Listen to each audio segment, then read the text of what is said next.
Let's take a deep breath, relax, and slowly explore the story of money.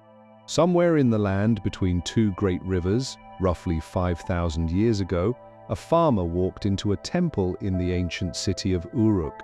He owed barley to the temple not because he had borrowed any, but because the temple had built the canals that watered his fields, and in return the community expected contributions. A priest took a small clay token about the size of a marble and pressed it into a wet clay envelope. That little token stood for what the farmer owed. It was not a coin. It was not a banknote. But in a very real sense, it was money. For most of human history, there was no money at all, not in the way we think of it today. No coins clinking in pockets, no paper bills folded in wallets, no numbers blinking on screens. And yet, people managed to run complex economies, build cities, and trade goods across great distances. The question of how they did this, and what came before money, turns out to be one of the most debated questions in all of history. The story most of us learned in school goes something like this. In the beginning, people traded things directly. A farmer with extra wheat would swap it with a potter for a clay jar. But this kind of direct swapping was clumsy, because what if the potter did not want wheat that day? And so eventually, people invented money as a convenient go-between. It is a clean, simple story. It appears in textbooks going all the way back to the time of Adam Smith. And according to a growing pile of evidence from the people who actually study ancient cultures, it is almost entirely wrong. When researchers looked at societies that had no money, from the peoples of the Pacific Islands to communities in West Africa and North America, they found something much more complex and much more human. They found systems of gifts, debts, favors, and social bonds that tied communities together in webs of shared obligation. In these gift-based economies, a hunter who brought down a large animal did not sit at a market stall and haggle over prices. Instead, he shared the meat with his neighbors, his family, his allies. Everyone understood that this generosity created something like a quiet debt. Not a precise one, not one that could be measured in exact amounts, but a general sense that the person who received the meat owed something in return.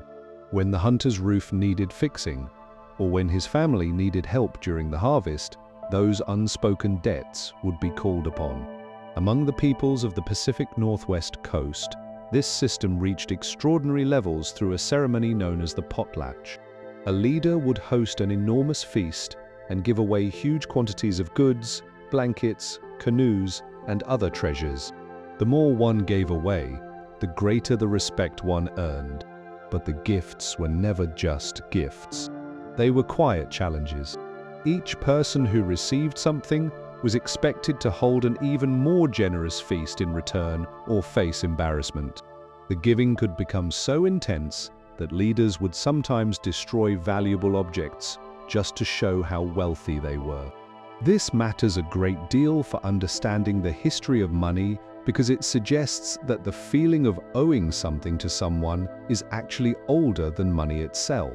Money did not create debt. Debt created money, or at least the need to keep track of who owed what to whom eventually led to the invention of money.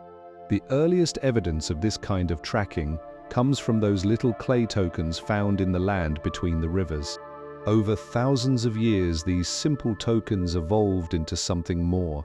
By around 3,500 years before the Common Era, temple officials in the ancient land of Sumer had developed a bookkeeping system so detailed that it gave us the 12-hour clock, the 60-minute hour, and the 24-hour day.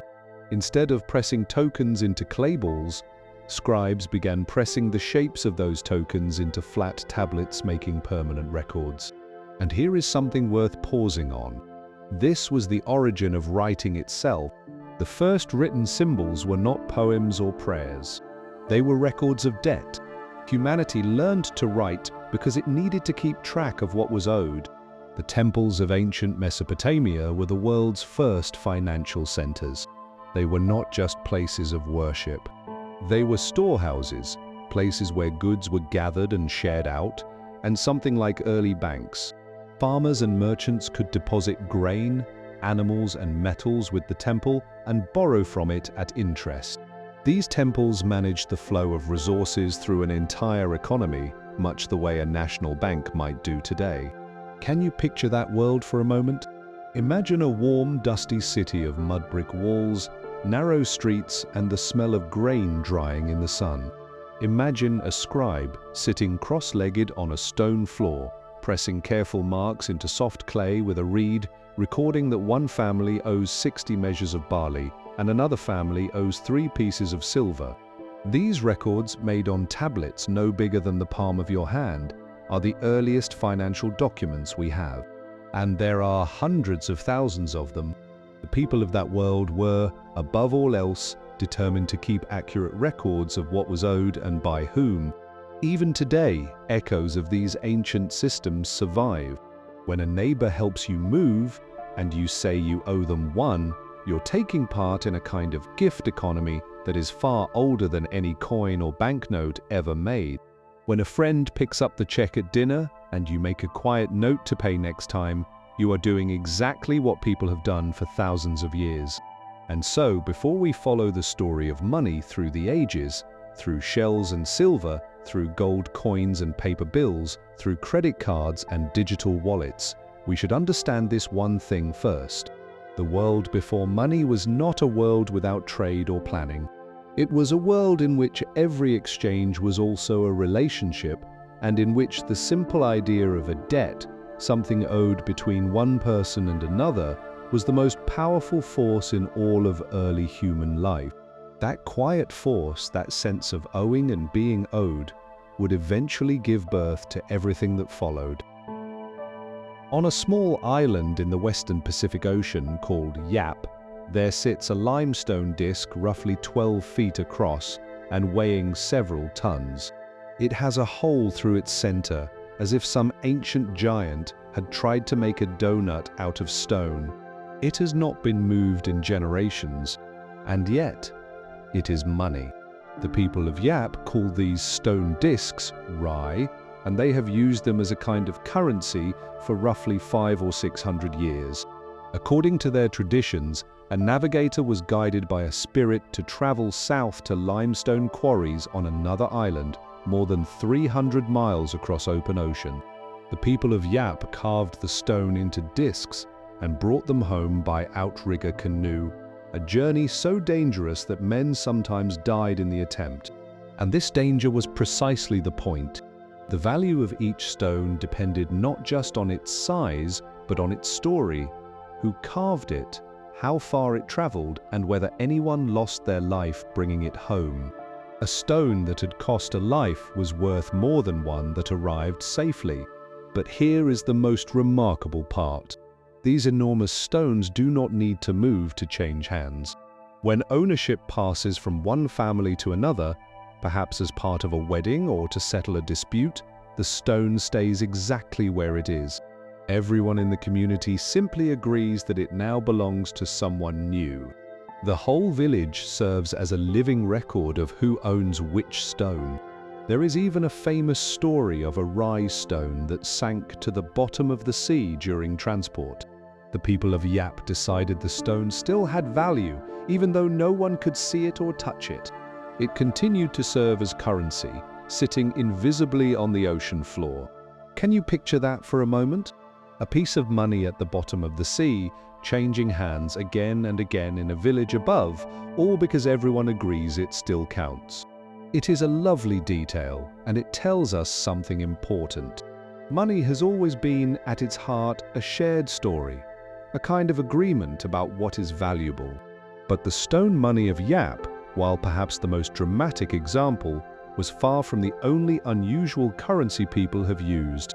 Across thousands of years and dozens of cultures, humans discovered on their own that certain objects could serve as ways to store and exchange value. And the most widespread of these early forms of money was the humble cowrie shell. The cowrie is a small, glossy, porcelain-like shell found mainly in the Indian Ocean. It served as money across a truly remarkable range of places and times. The oldest evidence of cowrie shells as currency comes from China, where objects from more than 3,000 years ago depict cowries alongside other valuable goods. The shells became so deeply tied to Chinese life that the written character for money and many related characters for buying, selling, and wealth still contain a small symbol that means cowrie shell. 3,000 years after those shells first circulated, their memory lives on in written Chinese. From China, the story of cowrie money stretches across the Indian Ocean to the coast of Africa. Traders carried the shells along routes that crossed the Great Desert, and by the 1300s, travelers witnessed cowries circulating as everyday money in the Empire of Mali. Over the centuries, tens of billions of these little shells were imported into West Africa. They were durable, lightweight, nearly impossible to fake, and pleasant to hold, smooth and shining in the palm. In many African cultures, cowries carried spiritual meaning as well, tied to ideas of protection, of blessing, of life itself. When European powers arrived in West Africa in the 1800s, they tried again and again to replace cowrie currency with their own coins and paper bills. But the shells proved stubborn. In parts of the region, cowries were still used for everyday purchases well into the 1960s. When the nation of Ghana created its own currency in 1965, it chose a name drawn from the local word for cowrie shell, a small tribute to a very long memory. Salt, too, served as money in many places. It was so valued in the ancient world as a way to preserve and flavor food that Roman soldiers may have received part of their pay in a salt allowance, a practice that gave us the English word salary. In the highlands of Ethiopia, bars of salt served as currency well into the 20th century, each bar carefully measured for size and quality. In the Americas, the peoples of the northeastern woodlands created something called wampum, strings and belts of carefully made shell beads. Wampum was not only money, but also a way of recording agreements and sealing treaties between nations. The patterns woven into the beads told stories and preserved the memory of important events. When European colonists arrived, they quickly recognized the value of wampum and began using it themselves. For decades, wampum circulated alongside European coins, bridging two very different worlds of money. But as European settlement spread and colonists gained access to metal tools that could mass-produce the beads, too many flooded the market. The value of wampum fell, much as any currency falls when too much of it is created. This pattern, the collapse of a currency when the conditions that supported it change, would repeat itself many times in the centuries to come. What connects all of these early currencies, from cowrie shells to stone discs to shell beads, is that they were never just economic tools. They were beautiful, or sacred, or dangerous to obtain. They carried meaning far beyond their value in trade. They connected communities through shared stories and shared trust.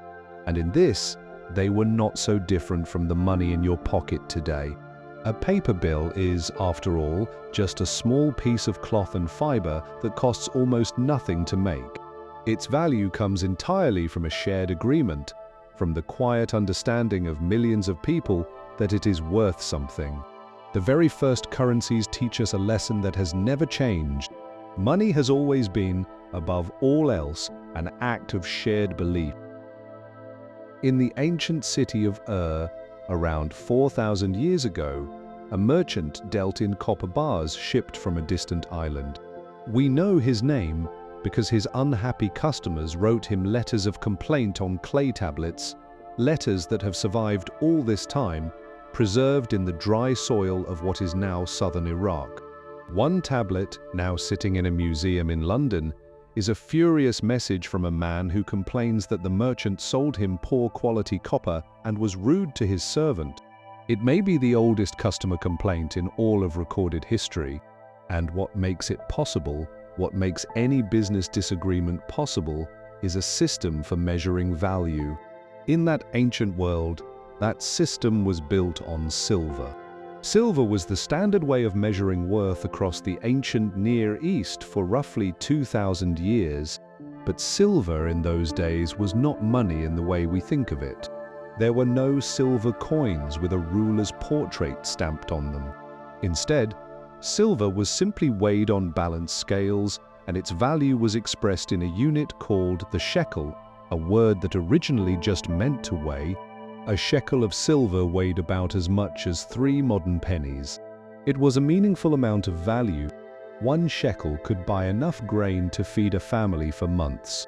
For everyday purchases, ordinary people used less precious things like copper or barley itself, which served as a kind of small change for the working class. The silver came in many shapes: rings, coils, bars, and rough lumps. For larger transactions, pieces were cast into standard weights. For smaller ones, silver could be snipped from a bigger piece and weighed on the spot.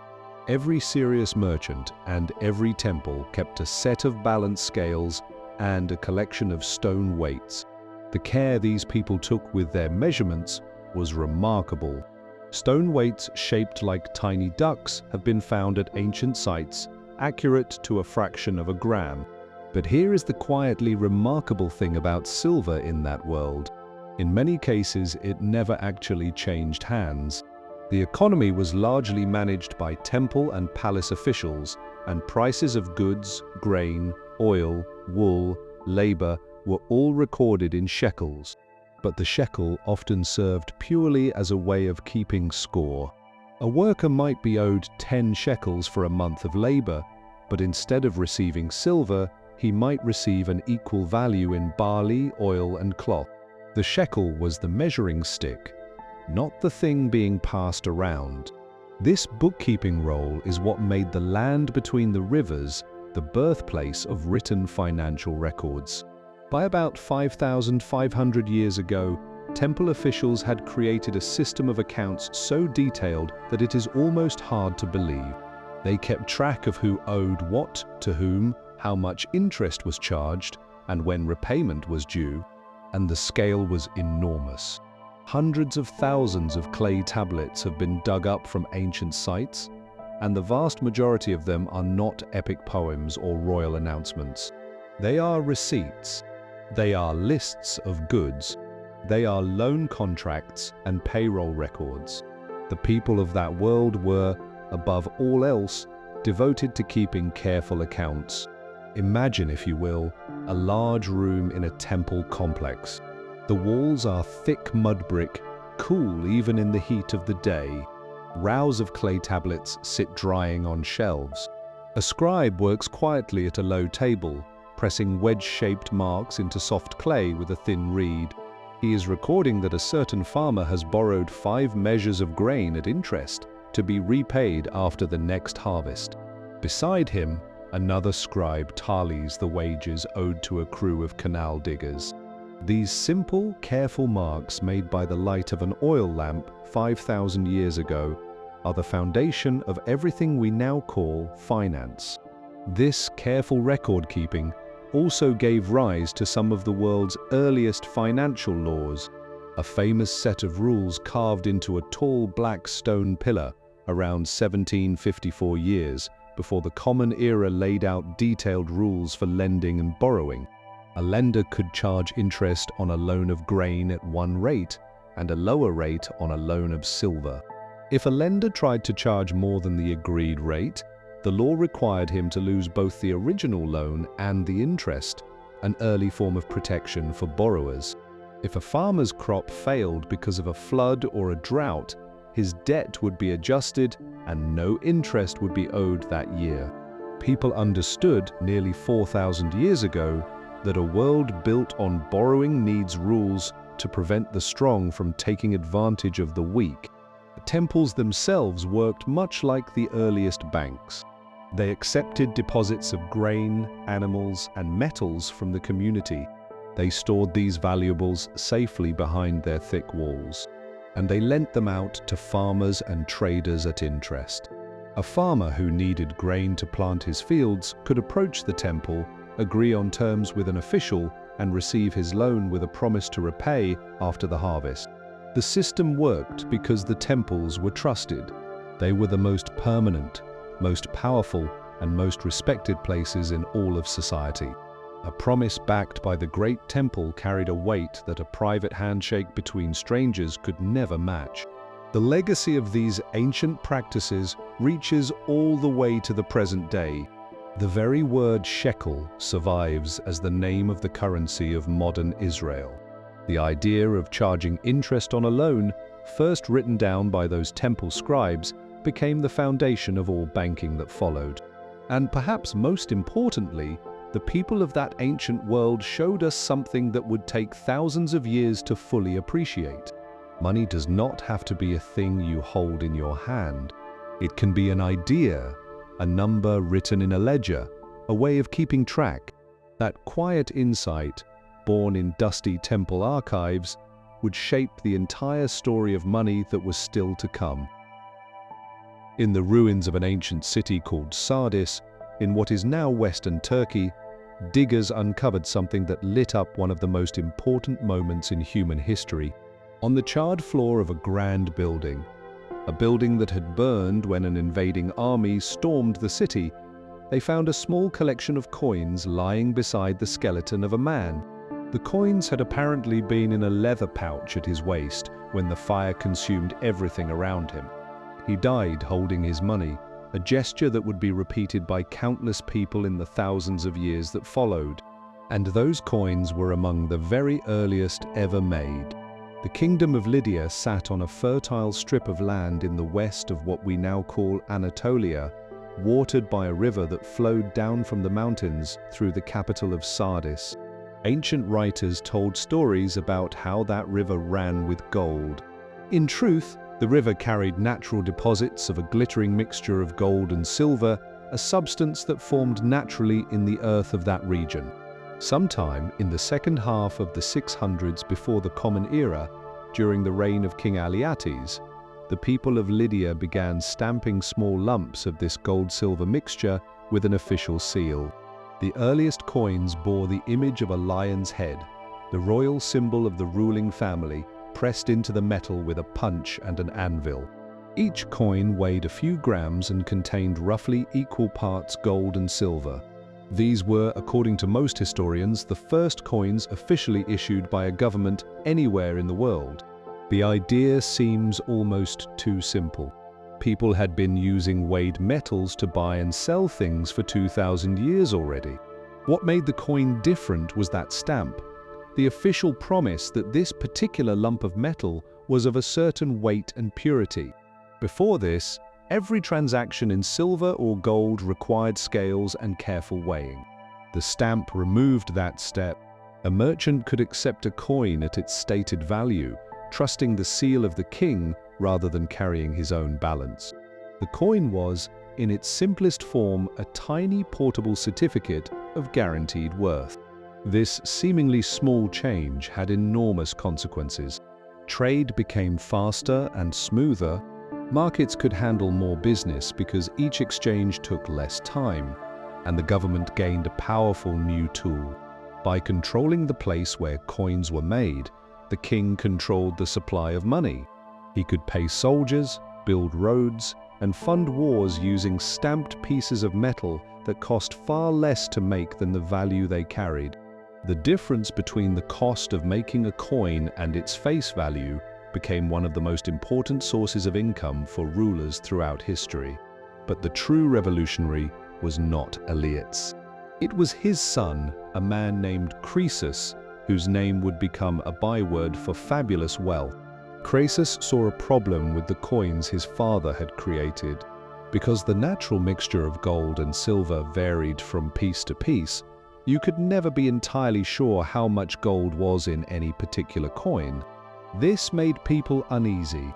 A merchant receiving payment could never be completely certain of what he was getting. Croesus had a bold solution. He recalled all the old coins and replaced them with two new kinds, one made of pure gold and one made of pure silver. The gold coins bore the image of a lion and a bull facing each other, a symbol of royal power. This was the world's first system of two separate precious metal currencies working side by side, and it set a pattern that would last for the next 2,500 years. Diggers at the site of Sardis have uncovered the remains of what appears to have been a workshop where this new currency was produced. Workers separated the gold from the silver by heating the metals with salt at high temperatures. The pure metals were then weighed, shaped into blanks, and stamped with the royal design.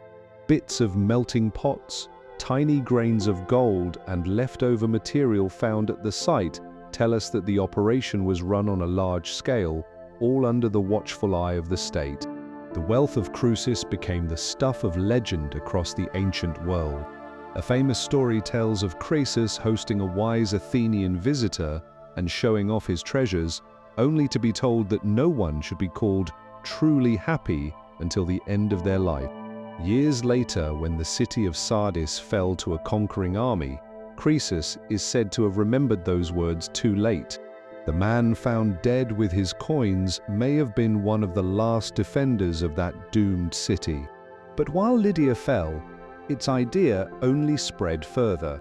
The conquerors adopted the system and created their own gold and silver coins, which became the standard money of a vast empire stretching from the shores of the Mediterranean to the valley of a great river in the east. The Greeks, who had been making their own coins around the same period, refined the idea and carried it across the ancient world. Within 2 centuries of the first coin, stamped metal had become the normal way of doing business from one end of the known world to the other. The leap from weighed metal to stamped coin may seem like a small step, but it changed the relationship between money and power in a way that would echo through every century that followed. When silver was simply weighed, anyone with a scale could check its value. When silver was stamped, the government was making a promise, and people had to trust that promise. This meant that a government could, if it wanted, put a little less silver in each coin while keeping its face value the same, a temptation that would prove impossible for rulers to resist over the ages. The coin was born from a wish to make trade simpler, but it also planted the seed of a problem that would shape the next 25 centuries, the tension between what money claims to be worth and what it truly contains. And so, with a lion stamped on a small lump of metal on the banks of a river in western Anatolia, a new chapter in the story of money began. In the year 483 before the Common Era, miners working the silver deposits south of Athens struck an extraordinarily rich new vein of ore. A statesman named Themistocles saw an opportunity.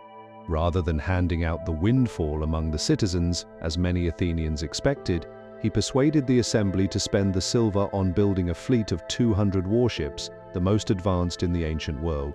3 years later, that fleet defeated an invading navy at the Battle of Salamis, saving Greece from conquest. The silver mines had, quite literally, paid for the survival of Athenian democracy. This is the story of money in the Greek world, a story in which coins were never merely an economic tool. They were weapons, political statements, and expressions of who a city believed itself to be.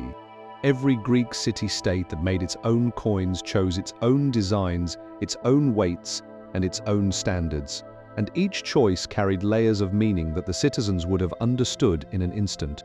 Athens dominated the ancient Mediterranean with its silver coin, the tetradrachm. On one side, it bore the helmeted head of the goddess Athena, the protector of the city. On the reverse sat her sacred owl next to a sprig of olive and a crescent moon. The owl gave these coins their popular name, and they became so widely known that the phrase "bringing owls to Athens" became a saying, meaning something like carrying water to the sea, an unnecessary thing. The silver for these coins came from mines owned by the Athenian state but worked by enslaved laborers. The conditions underground were dreadful. The tunnels were narrow, sometimes barely wide enough for a person to crawl. The air was thick with dust and smoke from tiny oil lamps. The workers, numbering perhaps 20,000 at the peak, suffered terribly. The wealth that built the grand temples and funded the great thinkers of Athens was extracted at a terrible human cost, and that is something worth knowing. The Athenian owl became something like the first international currency, the ancient world's version of the modern dollar.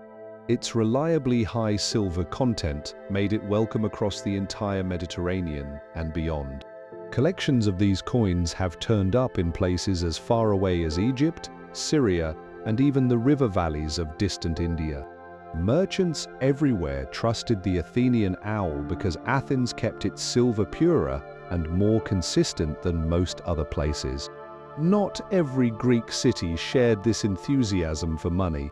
Sparta, the great rival of Athens, took a completely opposite approach. According to ancient writers, a legendary lawgiver deliberately designed Sparta's money to be as inconvenient as possible. He withdrew gold and silver from use and replaced them with heavy iron bars, bulky and essentially worthless.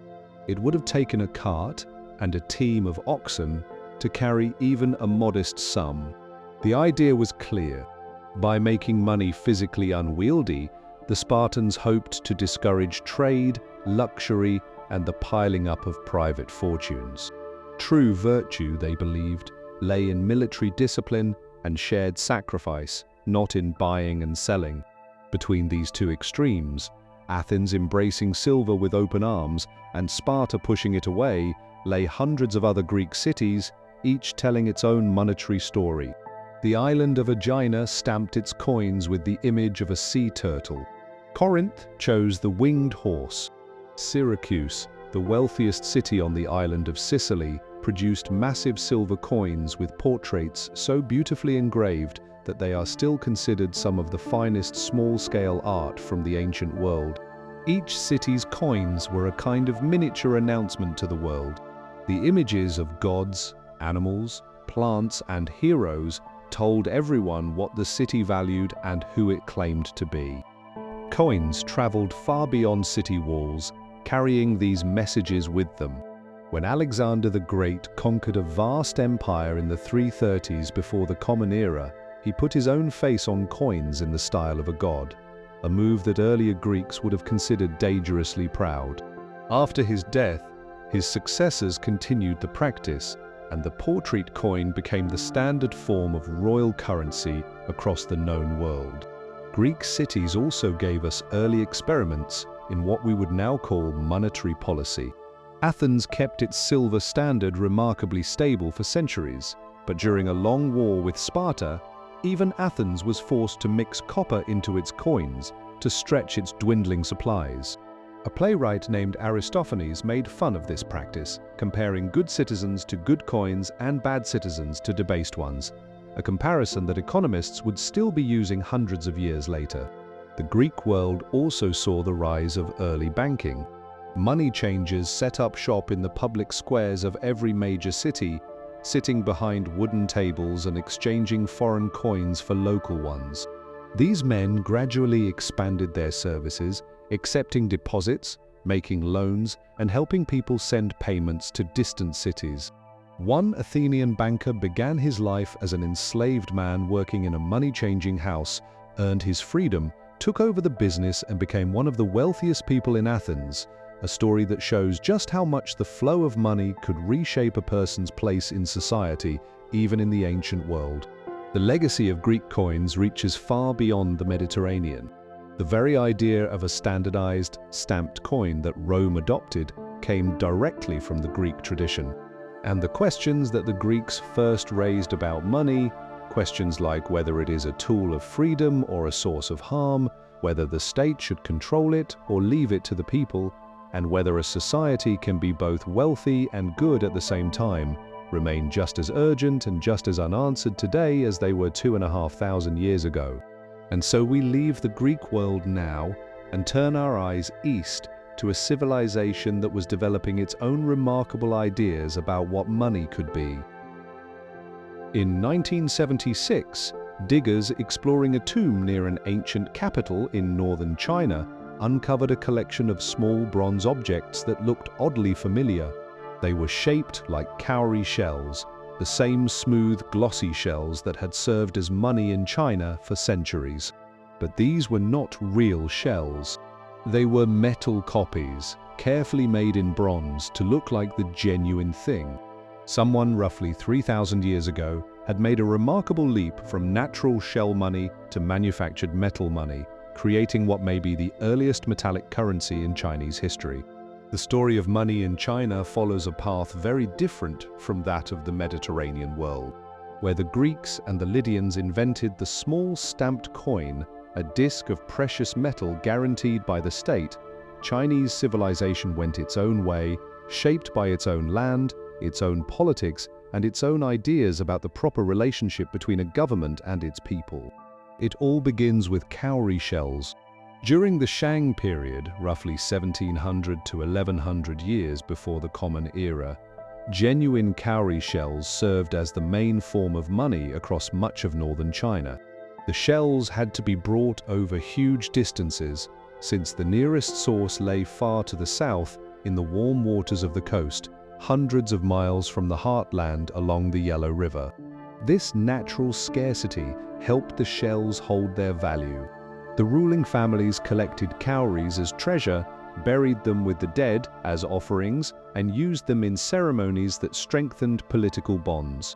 As metalworking improved during the following centuries, bronze copies of cowrie shells gave way to other shapes, and here is where Chinese monetary history takes its most unusual turn. Rather than adopting the small round coins of the Mediterranean, the various Chinese states developed currencies shaped like everyday tools. In the farming heartland of central China, merchants used money shaped like small flat spades, the kind of tool a farmer would use to work the earth. The connection was deliberate. In a world where farming was the source of all wealth, a tool that could work the land was a natural symbol of value. These spade-shaped coins came in different sizes and bore markings identifying where they were made and how much they were worth. Despite their tool-like shape, they were too thin and delicate for actual farming. They were made purely to serve as money. In the eastern and northern regions, a different kind of currency took hold. Here, people used money shaped like small knives or daggers, about 6 or 7 inches long with a ring at one end, so they could be strung together. Like the spade money, these knife coins were cast in clay molds, a method that allowed large numbers to be produced at once. Meanwhile, in the southern state of Chu, yet another tradition flourished, tiny pieces of gold so small they earned the nickname ant nose coins, because the little markings on their surface were thought to look like the face of a ghost or the nose of an ant. The result of all this variety was a kind of monetary confusion. By the time of the Warring States period, roughly the 400s and 300s before the Common Era, China was broken into competing kingdoms, each with its own money. A merchant traveling from one end of the country to the other would have to swap knife money for spade money along the way, dealing with different sizes, different weights, and different levels of trust. It would be a little like trying to do business across a continent where every city had its own currency and no one agreed on the exchange rate. The solution came in 221 before the Common Era, when one kingdom conquered all the others and unified China under a single ruler known as the First Emperor. Among his many reforms, and he was a man of many reforms, he got rid of all existing forms of money and replaced them with a single standard coin. It was round, made of bronze, and had a square hole in the center. The design was both practical and deeply meaningful. The round shape stood for the heavens. The square hole stood for the earth. Together, they represented the harmony of the universe that the emperor claimed to embody. The square hole also had a simple, useful purpose. Coins could be threaded onto cords, making them easy to carry and count. A string of 1,000 coins became a standard measure for large purchases. The first emperor did more than just standardize the shape of money. He placed all minting under the control of the state and punished anyone who tried to make coins on their own. This was a powerful statement about who held authority over the economy. Money was not something that arose naturally from the marketplace. It was a product of the government. The right to create money was as central to the emperor's power as the right to command armies. This round coin with its square hole became one of the most enduring designs in all of human history. It survived the rise and fall of dynasty after dynasty, lasting for more than 2,000 years, and was not finally retired until the early 1900s. The design was also carried to neighboring lands. Japan, Korea, Vietnam, and other parts of Eastern and Southeastern Asia adopted similar coins, creating a shared monetary world that mirrored the broader Chinese cultural influence. The Chinese approach to money differed from the Western tradition in some important ways. Chinese coins were made from common bronze rather than precious metals, which meant each coin was worth relatively little on its own. They were measured by weight rather than by artistic design. And from the very beginning, they were understood as instruments of government power, not just handy tokens of trade. This difference in thinking, money as a tool of the state versus money as a tool of commerce, would shape Chinese policy for thousands of years and eventually lead to an invention that would change the world, the creation of paper money. But that is a story for a little later in our journey. In the year 64 of the Common Era, the Emperor Nero sat in his grand new palace, a building so lavish that its entrance hall contained a towering statue of the emperor himself. The palace sprawled across 100 acres of prime Roman land, decorated with gold leaf and mother of pearl. Nero's appetite for luxury seemed to have no limit, and to feed it, he made a decision that would echo through the centuries. He reduced the silver content of Rome's most important coin. The change was subtle. The denarius, the backbone of the Roman monetary system for nearly 2 centuries, had traditionally been made of roughly 95% pure silver. Nero shaved a small amount from each coin and mixed in a bit more base metal. The new coin was still high quality, about 90% silver. But a line had been crossed. For the first time, a Roman emperor had deliberately made his currency worth less than it appeared, reducing the real value of each coin while keeping its face value the same. It was, in a way, a hidden charge on every person who held Roman money. The denarius had been born during a time of crisis, first made during a war against the great Carthaginian general Hannibal when Rome was fighting for its survival. The coin bore the helmeted head of the goddess Roma on one side and twin horsemen on the other. Over the following centuries, as Rome grew from a small city-state into the master of an empire stretching from Britain to the edges of the Middle East, the denarius became the standard money across 3 continents. It was the coin that paid soldiers on the frontiers, that merchants used to buy spices in distant markets, and that tax collectors demanded from farmers across the empire. The system worked because people trusted it. As long as everyone believed that a denarius held a reliable amount of silver, they were willing to accept it. For nearly 300 years, that trust was maintained. The denarius became the dollar of the ancient world, recognized everywhere and backed by the most powerful military on earth. But Nero had opened a door that could not be closed. Each ruler who followed faced the same temptation. Wars were expensive. Feeding the people of Rome was expensive, and the silver mines could not keep up with the demand. The easiest answer was always to put a little less silver in the coins. Under one emperor, the silver dropped to 75%. Under another, it fell below 60%. By the middle of the 200s, during a time of civil wars, invasions and disease known as the crisis of the 3rd century, the denarius had become little more than a bronze coin with a thin silvery coating, containing as little as 5% precious metal. The consequences were painful. As the silver disappeared from the coins, prices rose. A measure of wheat that had cost half a denarius in earlier times now cost 100. Soldiers found that their fixed pay bought less and less with each passing year. People began hiding away older, purer coins and spending only the newer, cheaper ones, a pattern that would later be given a name, the idea that bad money drives out good.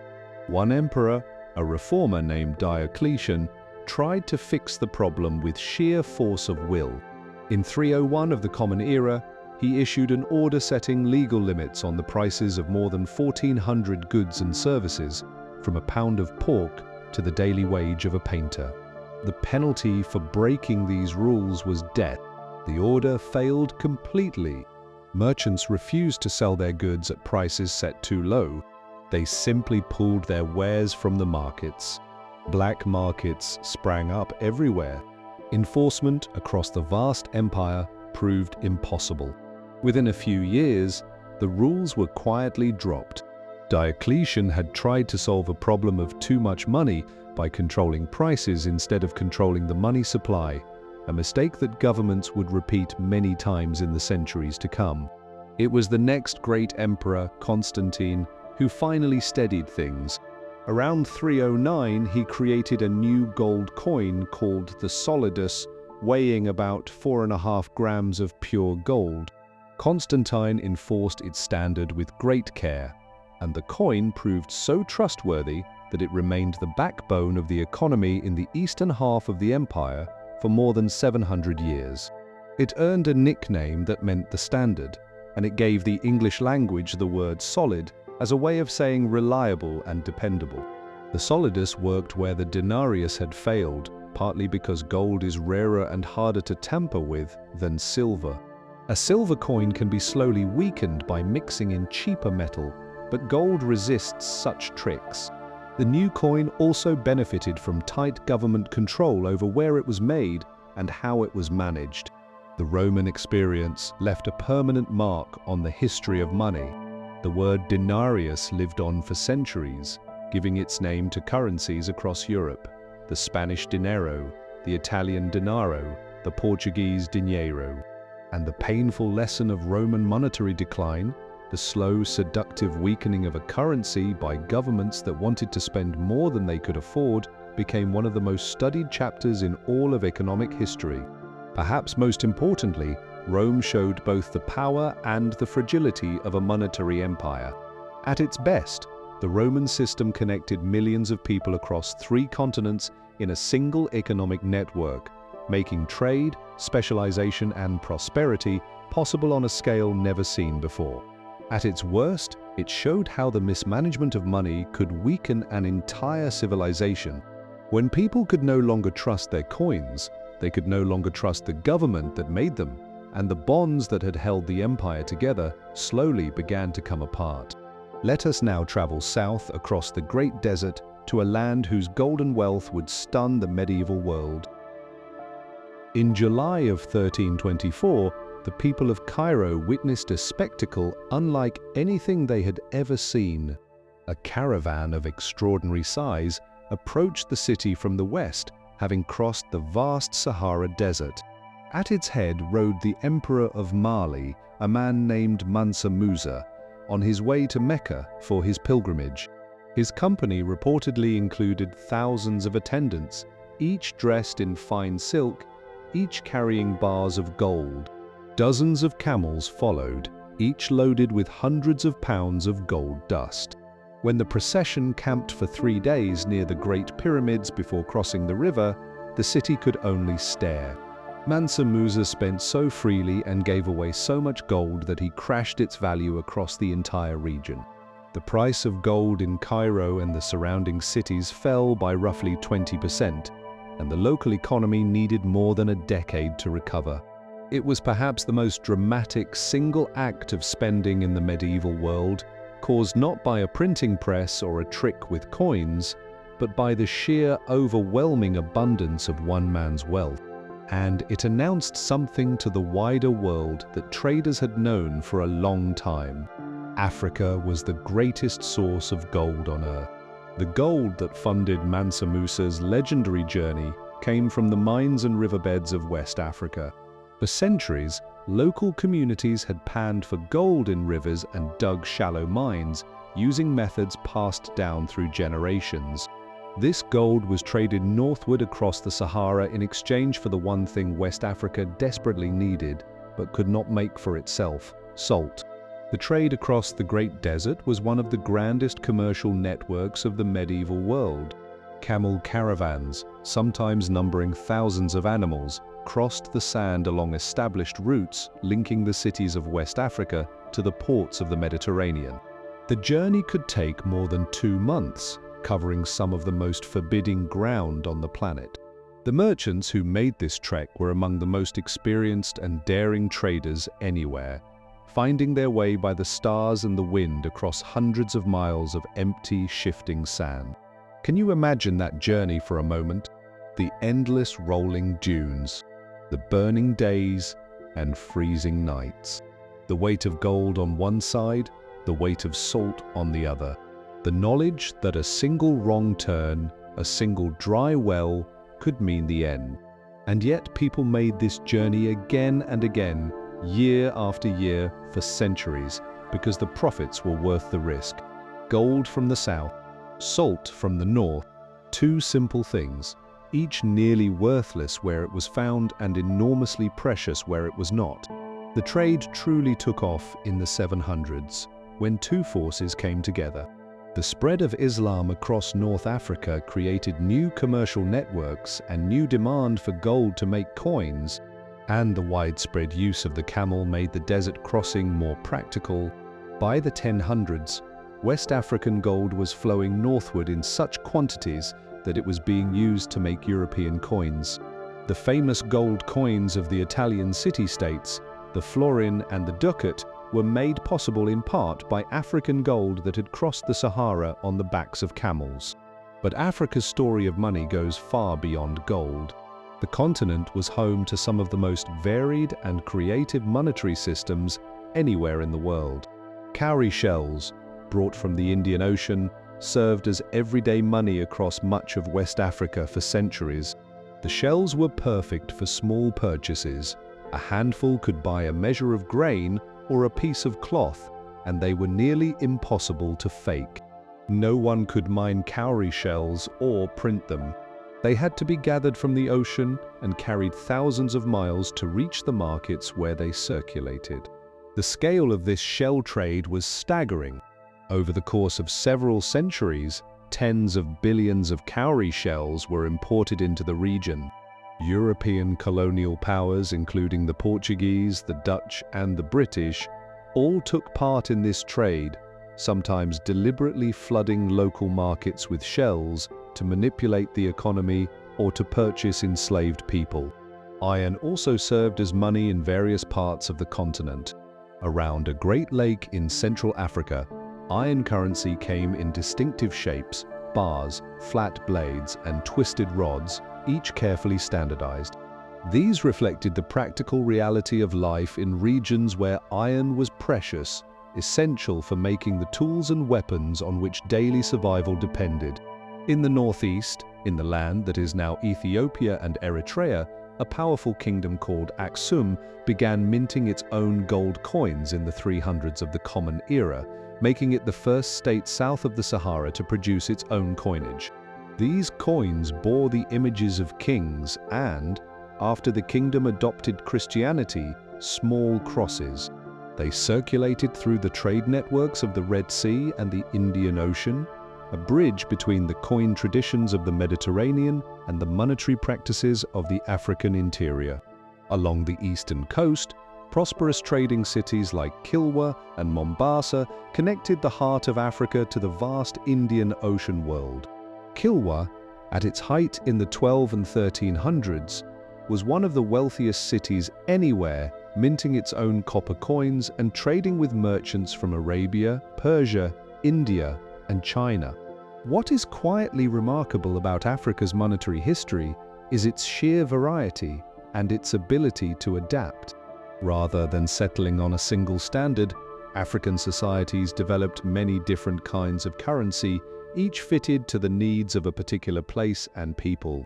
A merchant traveling from the Mediterranean coast all the way south to the forests of the Gold Coast would have met half a dozen different monetary systems along the way, each with its own logic and its own meaning.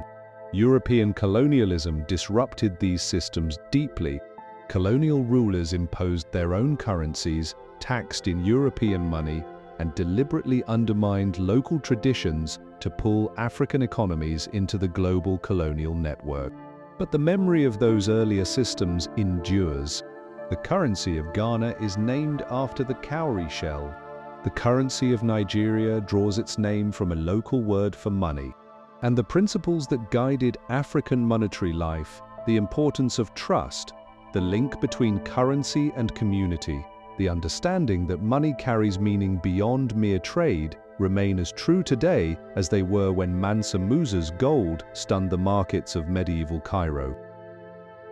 In the year 696 of the Common Era, the ruler of a vast empire made a decision that would reshape the monetary map of the medieval world. For decades, Muslim rulers had been using the coins of the empires they had replaced, old gold coins from the Eastern Roman world and old silver coins from Persia, sometimes adding a line or two of Arabic writing. But the Caliph Abd al-Malik wanted something entirely new.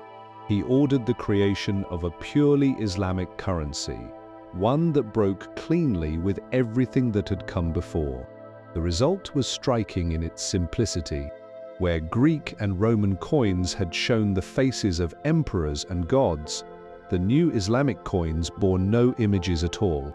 Instead, they carried verses from the Holy Book, the name of the ruler, and elegant patterns of writing. The gold coin, the dinar, weighed a little over 4 grams. The silver coin, the dirham, weighed about 3 grams. Both were made to the same standard across more than a dozen mints throughout the empire. This was more than a change in decoration.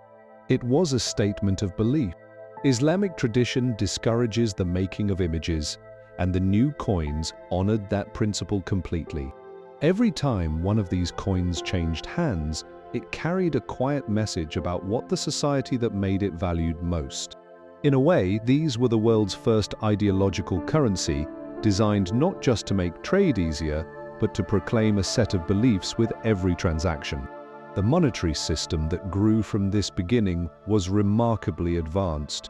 At its height, the Islamic world controlled a trading network that stretched from the western tip of Europe all the way to the borders of China. The gold dinar and silver dirham circulated across this vast territory, providing a shared standard that helped merchants do business across thousands of miles and dozens of languages. But perhaps the most distinctive gift of the Islamic world to the history of money was not a coin at all. It was an idea, the prohibition of charging interest on loans.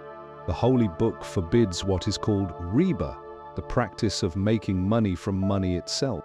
This rule shaped a completely different approach to finance, one that sought to achieve the goals of lending and investment without breaking the rule against interest. The most important tool to come out of this way of thinking was a system of money transfer built entirely on trust. Imagine a merchant in Baghdad who needs to send payment to a trading partner in a distant city. Instead of loading silver onto a camel and risking the dangers of the road, the merchant visits a trusted broker and hands over the money. The broker contacts a partner in the other city who pays the merchant's partner the same amount. No money physically moves between the two places. No written notes are exchanged.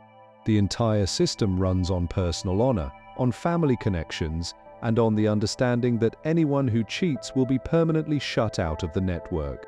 This system was faster than hauling coins across dangerous trade routes. It was cheaper than hiring armed guards.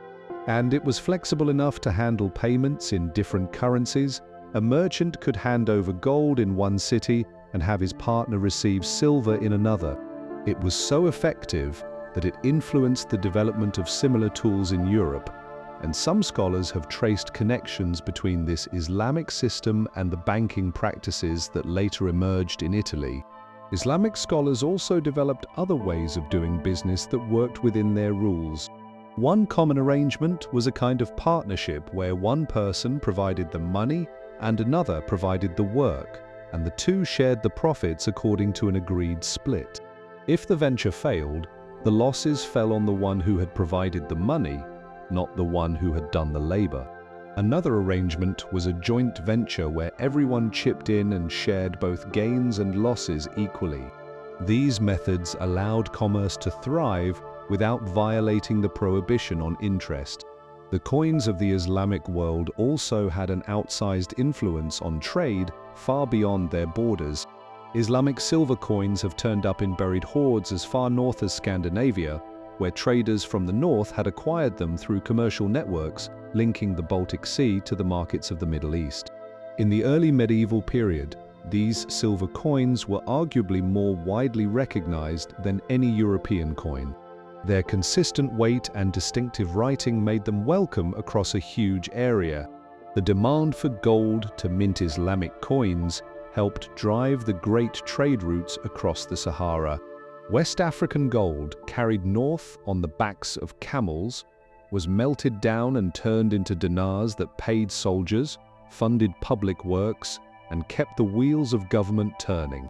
The flow of gold northward and the flow of salt and finished goods southward bound the Islamic world and sub-Saharan Africa in a web of commerce that lasted for centuries. The legacy of Islamic finance is still very much alive today. Modern Islamic banking, which avoids interest-bearing instruments, is now a global industry worth many trillions of dollars, with dedicated banks and investment firms in countries from Southeast Asia to the United Kingdom. The principles laid down by medieval scholars that money should serve the real world rather than simply making more money from itself, that finance carries social and moral weight, and that business should involve real goods and real services rather than mere speculation, continue to offer a different way of thinking about how money should work. In an age of complex financial products and crises born of excessive gambling with other people's money, that old prohibition on riba looks less like a dusty relic and more like a thoughtful warning about the dangers of letting money become an end in itself. And so we move on now to the great trade routes that carried money and ideas across the ancient world. In the ruins of a merchant's house in an ancient city, in what is now Tajikistan, diggers found a remarkable collection of coins. There were silver coins from Persia, gold coins from the Eastern Roman world, bronze coins from China, and local copies of several of these. The merchant who had lived in that house more than 1,000 years ago had been a man who worked at the crossroads of civilizations, accepting payment in whatever currency his customers happened to carry. His little collection of coins was a map of the medieval world's monetary geography, all compressed into a single room. The people who lived in the oasis cities of Central Asia, places like Samarkand and Bukhara, were among the most skilled traders of the ancient and medieval world. They spoke their own language, occupied a narrow band of fertile ground between the deserts and the mountains, and for centuries, they were the ones who made the overland trade routes work. They were the go-betweens who carried silk from China, spices from India, silver from Persia, and glass from Rome across thousands of miles of some of the hardest terrain on Earth. One of the great challenges of this kind of long-distance trade was dealing with the many different currencies along the way. A merchant who sold silk in one city for gold might find that gold useless in the markets of a city 1,000 miles away, where only bronze coins were accepted. The Central Asian traders solved this by becoming expert money changers, keeping reserves of many different currencies and offering conversion services at every major stop along the route. But exchanging coins was only part of the solution. The real breakthrough came with the invention of ways to move value without physically moving metal. Imagine you are a merchant in ancient China, and you need to send a payment to a partner far away. The journey is long and dangerous, full of bandits and harsh terrain. You do not want to load bags of heavy coins onto a horse and hope for the best. The answer was a system the Chinese called flying money. A merchant could deposit his coins with a government office in the capital and receive a written certificate. That certificate could then be taken to an office in a distant city and exchanged for the same amount of money. The coins never moved. Only the piece of paper traveled. It was a simple, elegant idea, and it made trade across huge distances far safer and far more practical. The Islamic world developed similar tools. A merchant could hand money to a trusted banker in one city and receive a written promise that could be cashed in at another city far away. These written promises were the ancestors of modern bank drafts and checks. They substituted for physical currency and made the whole system of long-distance trade enormously more efficient. The Indian Ocean, that great body of water connecting the coasts of Africa, Arabia, India, and Southeast Asia, had its own rich financial life. Merchants sailing the monsoon winds organized themselves into partnerships, pooled their money for risky voyages, and developed ways to spread the danger of shipwreck and piracy. Because the rhythm of the winds meant merchants often spent months or even years in foreign ports. They built relationships, learned local languages, and became part of trading communities that bridged multiple worlds. Persian silver coins became something like an unofficial international currency along many of these routes. Their reliable silver content and familiar look made them welcome across a vast stretch of the world. The Central Asian traders, ever practical, made their own copies of these coins and of Chinese coins as well, creating a kind of parallel currency that everyone recognized. The trade routes were also highways for new ideas about money. When a clever financial tool proved useful in one place, it quickly traveled along the trade networks to others. The concept of paper money, born in China, was described in amazed detail by European visitors who could hardly believe what they saw. The idea of written credit instruments, developed in both the Islamic world and in China, eventually reached Europe through Italian merchants who traded in the Eastern Mediterranean. The great fairs of medieval Europe served as the western end of this global trading web. At places like the towns of Champagne in France, merchants from across the continent gathered to buy and sell goods, settle debts, and exchange currencies. The money changers at these fairs had to handle dozens of different coins from dozens of different kingdoms, and they developed clever methods of bookkeeping to manage this jumble of currencies. From these fairs, banking houses grew into networks that spanned entire countries. A merchant in Central Asia could deposit value with one of these houses and have a partner in a Mediterranean port paid on his behalf without a single coin crossing the dangerous territory between them. These houses issued credit, handled currency exchange, and arranged payments, doing work that was essentially the same as what modern international banks do, centuries before the word bank was in common use. The trade routes of the medieval world created something that had never existed before, a genuinely global monetary system. Multiple currencies circulated alongside each other. Written credit instruments moved value across continents. And all of it worked, not because any single authority controlled it, but because it was held together by relationships, by trust between partners, by decades of custom, and by the knowledge that cheating would destroy the connections on which everything depended. This network teaches us something that remains true today. Money is only as useful as the trust behind it. The merchant in his house in Central Asia could accept a Persian coin because he knew someone in the next city who would take it in turn. The broker in one place could promise payment in another because his partner there trusted his word. In every case, what made money work was not the metal or the paper, but the web of human connections that gave those objects their meaning. And now, let us follow those routes to one of their most surprising destinations, the place where paper itself was about to become money. Around the year 1008, in the busy trading city of Chengdu, in the western province of Sichuan, a group of 16 merchants gathered to solve a problem that had been choking their local economy for years. The main currency in Sichuan was iron coins, heavy, bulky, and worth far less per piece than the copper coins used in the rest of the empire. A single string of iron coins weighed several pounds and could barely buy a pound of salt. For any serious purchase, a merchant needed cartloads of metal. Business was being strangled by the sheer physical weight of money. The solution these merchants came up with was beautifully simple. They pooled their resources and began printing certificates on paper made from the bark of local trees. Each certificate bore elaborate patterns, special markings, and the personal seals of the merchants who backed it. A customer could bring his heavy iron coins to one of the merchants, deposit them, and receive a light paper certificate representing their value. That certificate could then be used to buy goods, with the person holding it able to come back and exchange it for coins whenever they wished. The merchants charged a small fee for this service, and the system worked wonderfully. The paper was light, easy to carry, and simple to handle. The iron coins stayed safely locked away, and the world's first paper money was born.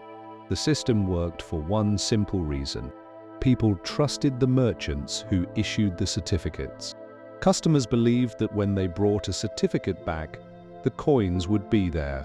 But trust, built on the reputation of a few individuals, is fragile. Within a few years, some of the merchants went out of business or could not pay back what they owed, and the system stumbled. In 1023, the government stepped in.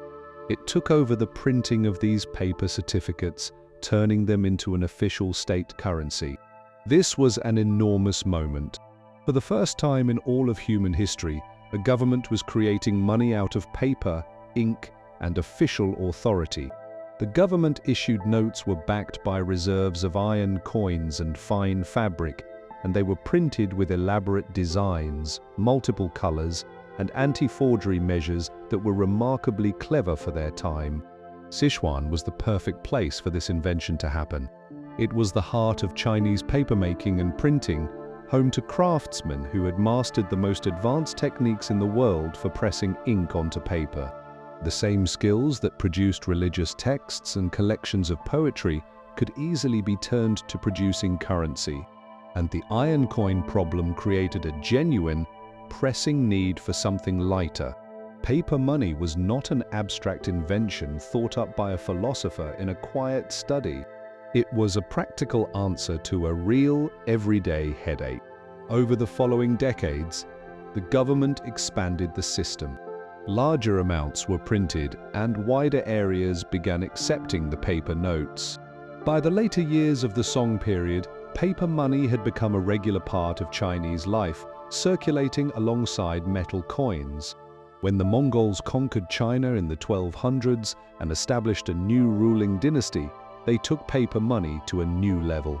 The great ruler Kublai Khan created the first unified paper currency for the entire empire, notes that had no expiration date.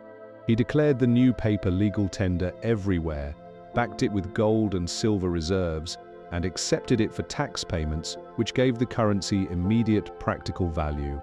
A visiting merchant from Venice, who spent years at Kublai Khan's court, was astonished by what he saw. He wrote that the great ruler seemed to possess the power of a magician, the ability to create wealth from thin air. Paper notes, bearing the official seal, could buy anything in the empire. Anyone who refused to accept them did so at the risk of severe punishment. For a European used to gold and silver coins, the idea that a piece of paper could work as money was almost beyond belief. But the system, like many that would follow, carried the seeds of its own undoing. The temptation to print more money than the reserves could support proved too great, especially when wars needed to be paid for. Within a few decades, the paper currency had lost most of its value. People who had trusted the government's promise found that the notes they held bought less and less with each passing month. The dynasty that followed, the Ming, tried to keep paper money going but eventually gave up after repeated bouts of the same problem. By the middle of the 1400s, China had effectively returned to using metal coins. The great experiment with paper money, which had begun so promisingly in the shops of Chengdu, ended in disappointment. It would take another 2 centuries before anyone in Europe was ready to try the same idea. The importance of what China did can hardly be overstated. It proved that money did not need to be made of precious metal, that the authority of a government, combined with the trust of its people, could give value to a simple piece of paper. It showed that well-managed paper currency could make trade far easier than lugging heavy coins from place to place. And it revealed with painful clarity the danger that lies in every government's ability to create money. Paper money works beautifully as long as everyone believes in it, and falls apart when that belief is lost. Every later experiment with paper money, from the first European banknotes to the bills in your wallet today, would wrestle with exactly the same tension that the Chinese discovered 1,000 years ago. In the year 793, raiders from the north attacked a monastery on a small island off the coast of England. The monks were killed or taken as captives, the treasures stolen, and the event sent a wave of fear through the Christian world. But buried in the long upheaval of the age that followed is a quieter story, one that shaped the lives of ordinary people far more deeply. It is the story of how a small silver coin called the penny became the foundation of European money for nearly 1,000 years. The penny owes its existence to a Frankish king who, around the year 755, introduced a new silver coin as the standard money of his kingdom. His son, the famous ruler known as Charlemagne, who united much of Western Europe under one banner, refined and spread this system. Charlemagne set up a simple but lasting structure. 1 pound of silver was divided into 20 shillings, and each shilling into 12 pennies. The resulting system, 240 pennies to the pound, would survive in Britain all the way until 1971, when the old way of counting was finally retired in favor of a simpler system with 100 pennies to the pound. The beauty of Charlemagne's arrangement was its honesty. A pound of silver was literally a pound of silver, a real weight of real metal. The pennies made from it weighed what they were supposed to weigh.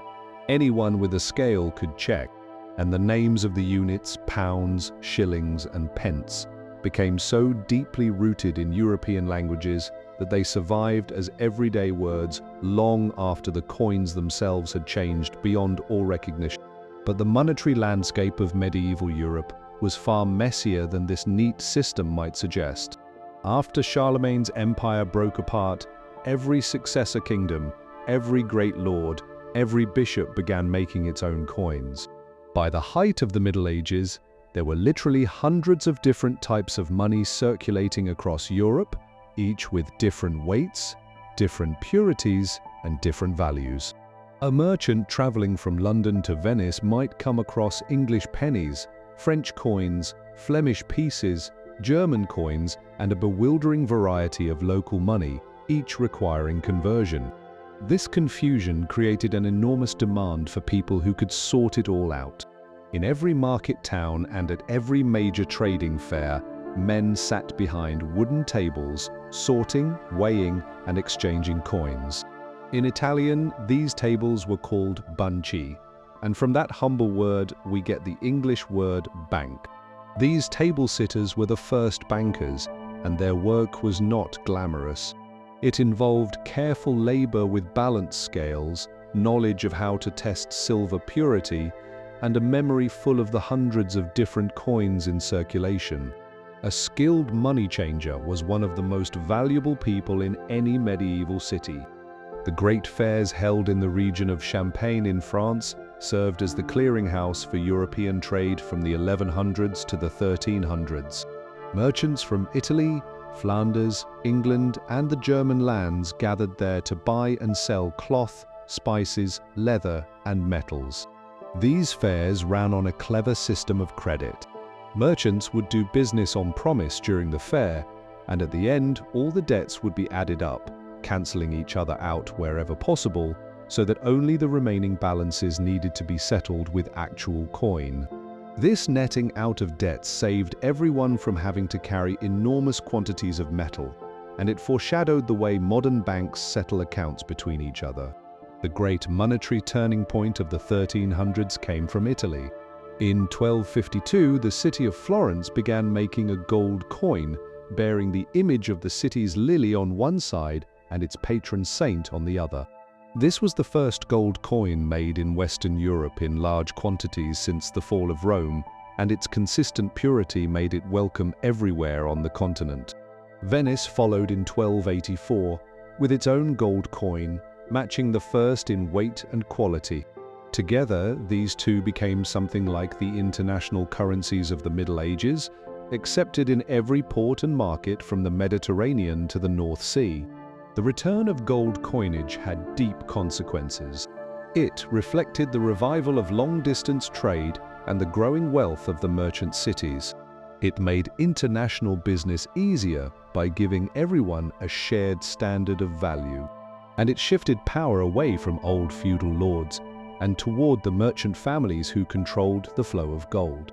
The cities that made these coins, Florence, Venice, Genoa, became the financial capitals of Europe, and their leading families became the most powerful bankers in the Western world.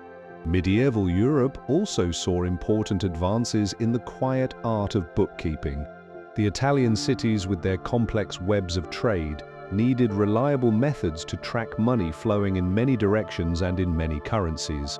A system emerged in which every transaction was recorded twice, once as a gain and once as a loss, so that the books always balanced. This may sound like a dry detail, but it was, in its own way, as important as the invention of coinage. For the first time, merchants could truly understand the financial health of their businesses, and that understanding made it possible to build larger and more ambitious enterprises. The story of money in medieval Europe is, at its heart, a story of confusion slowly giving way to order. From a single standard under Charlemagne to hundreds of local coins, and then gradually toward shared gold currencies that everyone trusted. The system evolved step by step. Each step required new tools and new people, money changers, trading fairs, banking houses, careful record keepers. And by the 1400s, the stage was set for the next great chapter, the rise of the banking families who would turn money from a metal object you could hold in your hand into something far more powerful and far more abstract. On a Friday in October of 1307, agents of the King of France carried out a carefully coordinated operation across the entire kingdom. Thousands of members of a religious military order known as the Knights Templar were arrested simultaneously. The charges were heresy and dark rituals, but the real reason was money. The king owed the Templars a great deal, and the arrest was, in plain terms, a takeover of the most advanced banking network in the medieval world. The knights were tortured, their wealth seized, and their order dissolved. The last leader of the Templars was burned alive in Paris in 1314. The Templars had created something remarkable, almost by accident. Originally founded to protect travelers heading to the Holy Land, the order had gathered enormous wealth through gifts, conquest, and careful management. With well-guarded headquarters at each end of the Mediterranean, they offered a service of real convenience. A traveler could deposit money or valuables at one Templar house, receive a written record of the deposit, and withdraw the same value at any other Templar house along the route. This was in essence a way of moving money across vast distances without carrying a single coin. The Templars also lent money to kings and nobles, cleverly getting around rules against charging interest by calling their fees something else. The gap left by the destruction of the Templars was filled by the merchant families of Italy, who took the idea of banking to heights the warrior monks had never imagined. The greatest of these families was the Medici of Florence. Giovanni di Bicci de' Medici founded the Medici Bank in 1397. What set the bank apart was not its size, which was modest at first, but its structure. Each branch was set up as a separate partnership under the oversight of a central holding company. This meant that if one branch got into trouble, it would not drag down the whole enterprise.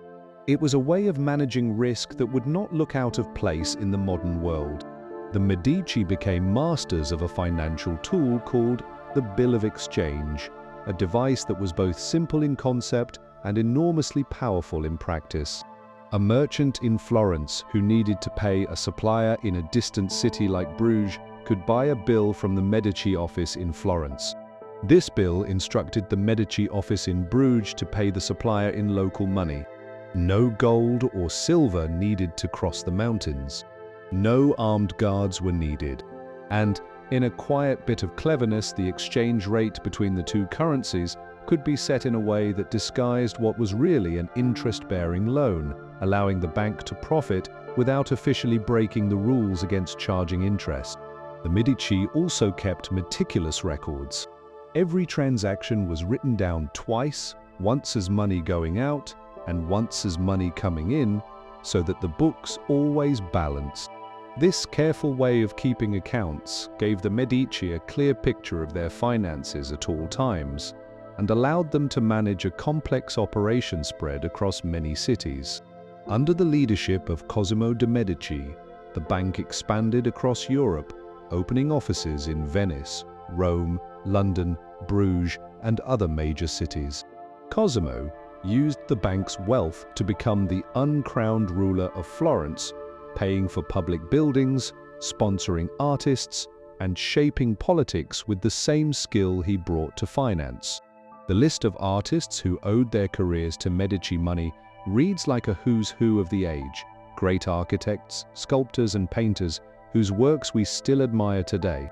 In a very direct way, one of the most celebrated periods of art and learning in European history was paid for with banking profits.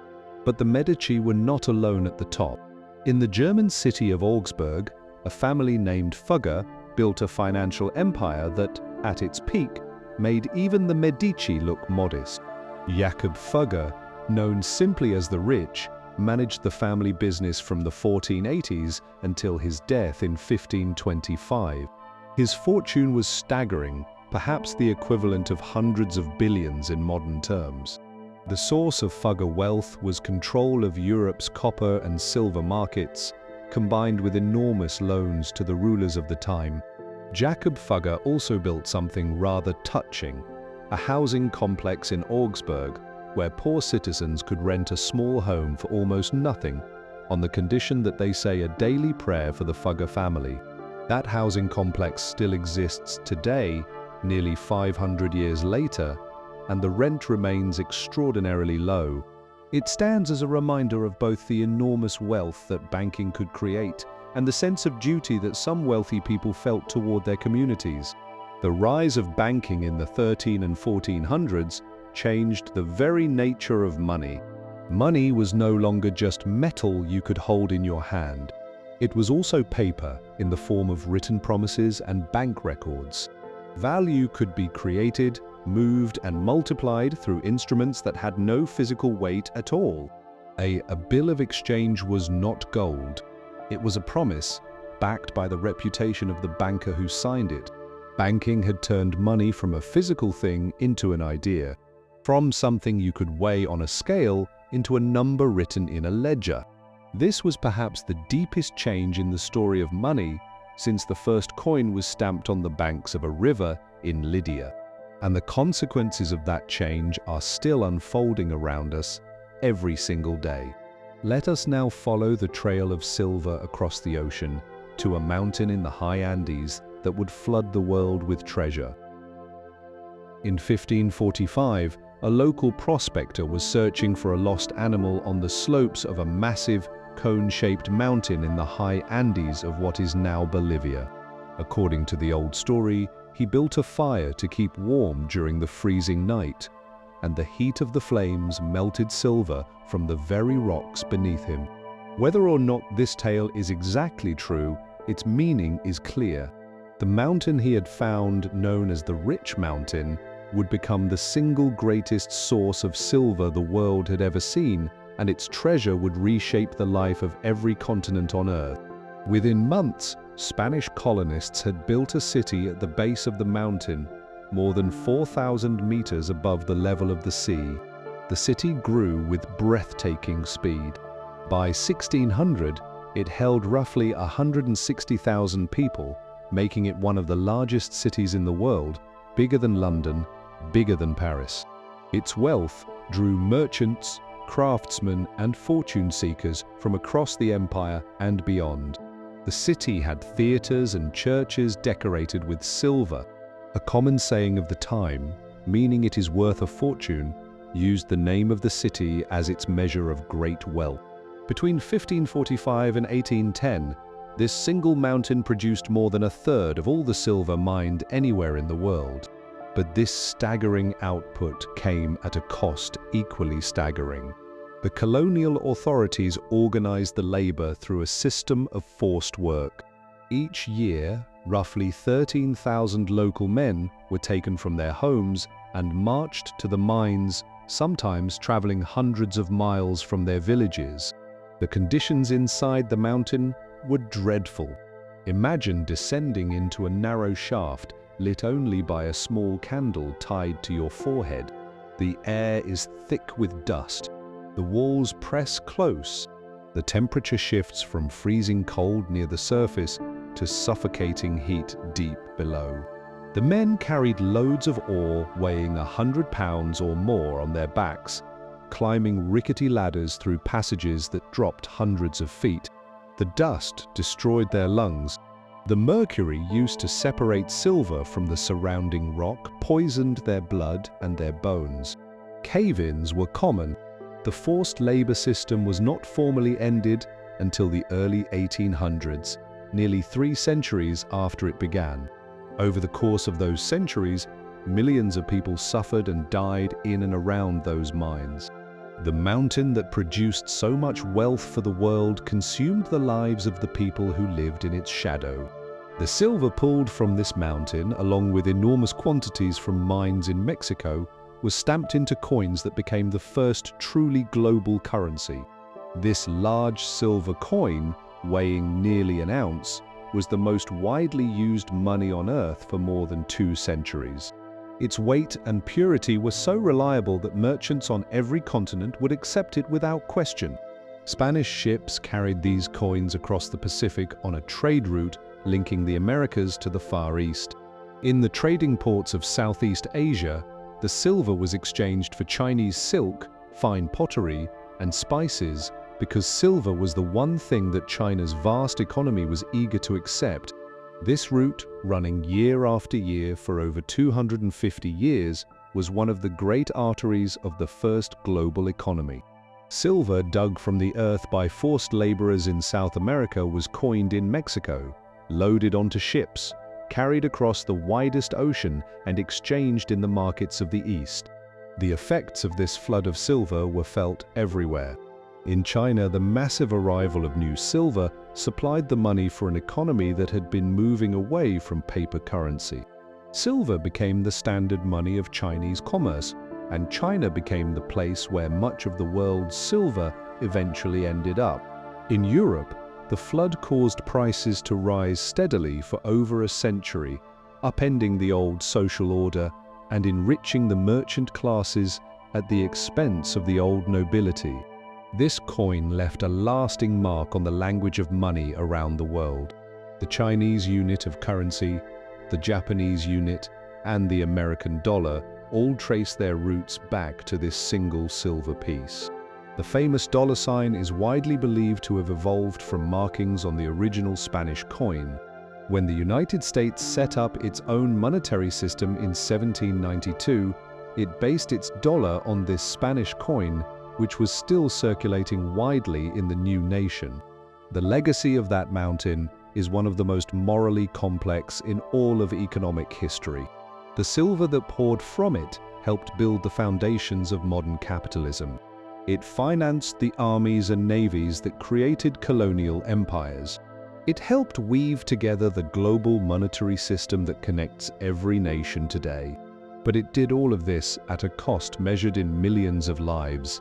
The people worked to death in the mines, the communities shattered by the demands of silver production, and the families who never saw their loved ones return from the mountain.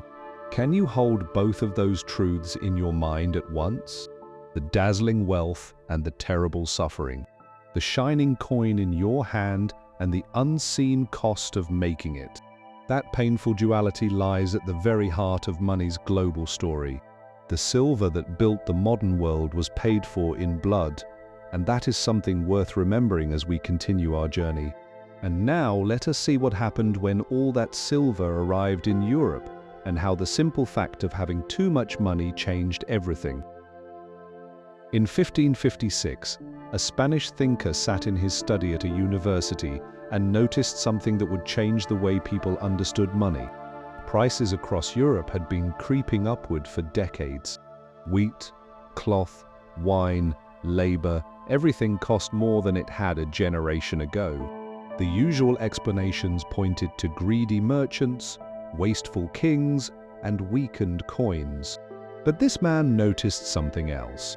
The timing of the price increases matched, suspiciously well, the arrival of treasure ships loaded with silver from the other side of the Atlantic. Could it be, he wondered, that the very abundance of silver was making prices rise? What he had stumbled onto was one of the first truly modern ideas in economics. The notion that the more money there is floating around in an economy, the less each piece of that money is worth, and therefore the higher prices climb. It sounds simple when you say it like that, but at the time it was a breakthrough, and it came out of one of the most dramatic episodes of rising prices the world had ever seen. The numbers are worth pausing on. Between roughly 1500 and 1650, prices across Europe rose about sixfold. A sack of wheat that cost a certain amount in 1500 cost 6 times as much by 1650. Wages went up too, but much more slowly, meaning that ordinary workers found their money buying less and less with each passing year. This was not the kind of explosive price increase that can destroy a country in months. It unfolded gradually, over a century and a half, at a gentle but persistent pace. But in a world used to roughly stable prices, even this slow creep was deeply unsettling. The social consequences were enormous. Lords and landowners who collected fixed rents from their tenants found their incomes quietly shrinking. A lord who collected the same sum year after year found that the money bought far less by the end of the century than it had at the beginning. Many noble families watched their wealth and their influence slowly drain away, unable to change the old contracts that fixed what their tenants owed. Merchants and traders, on the other hand, did well. They could adjust their prices to match the new reality, buying goods for less and selling them for more. The rising prices accelerated a great shift of power and wealth from the old feudal aristocracy to the commercial classes, a change that would eventually help fuel the political upheavals of the centuries to come. Spain itself, the country at the center of the silver flood, suffered in a way that seems almost like a riddle.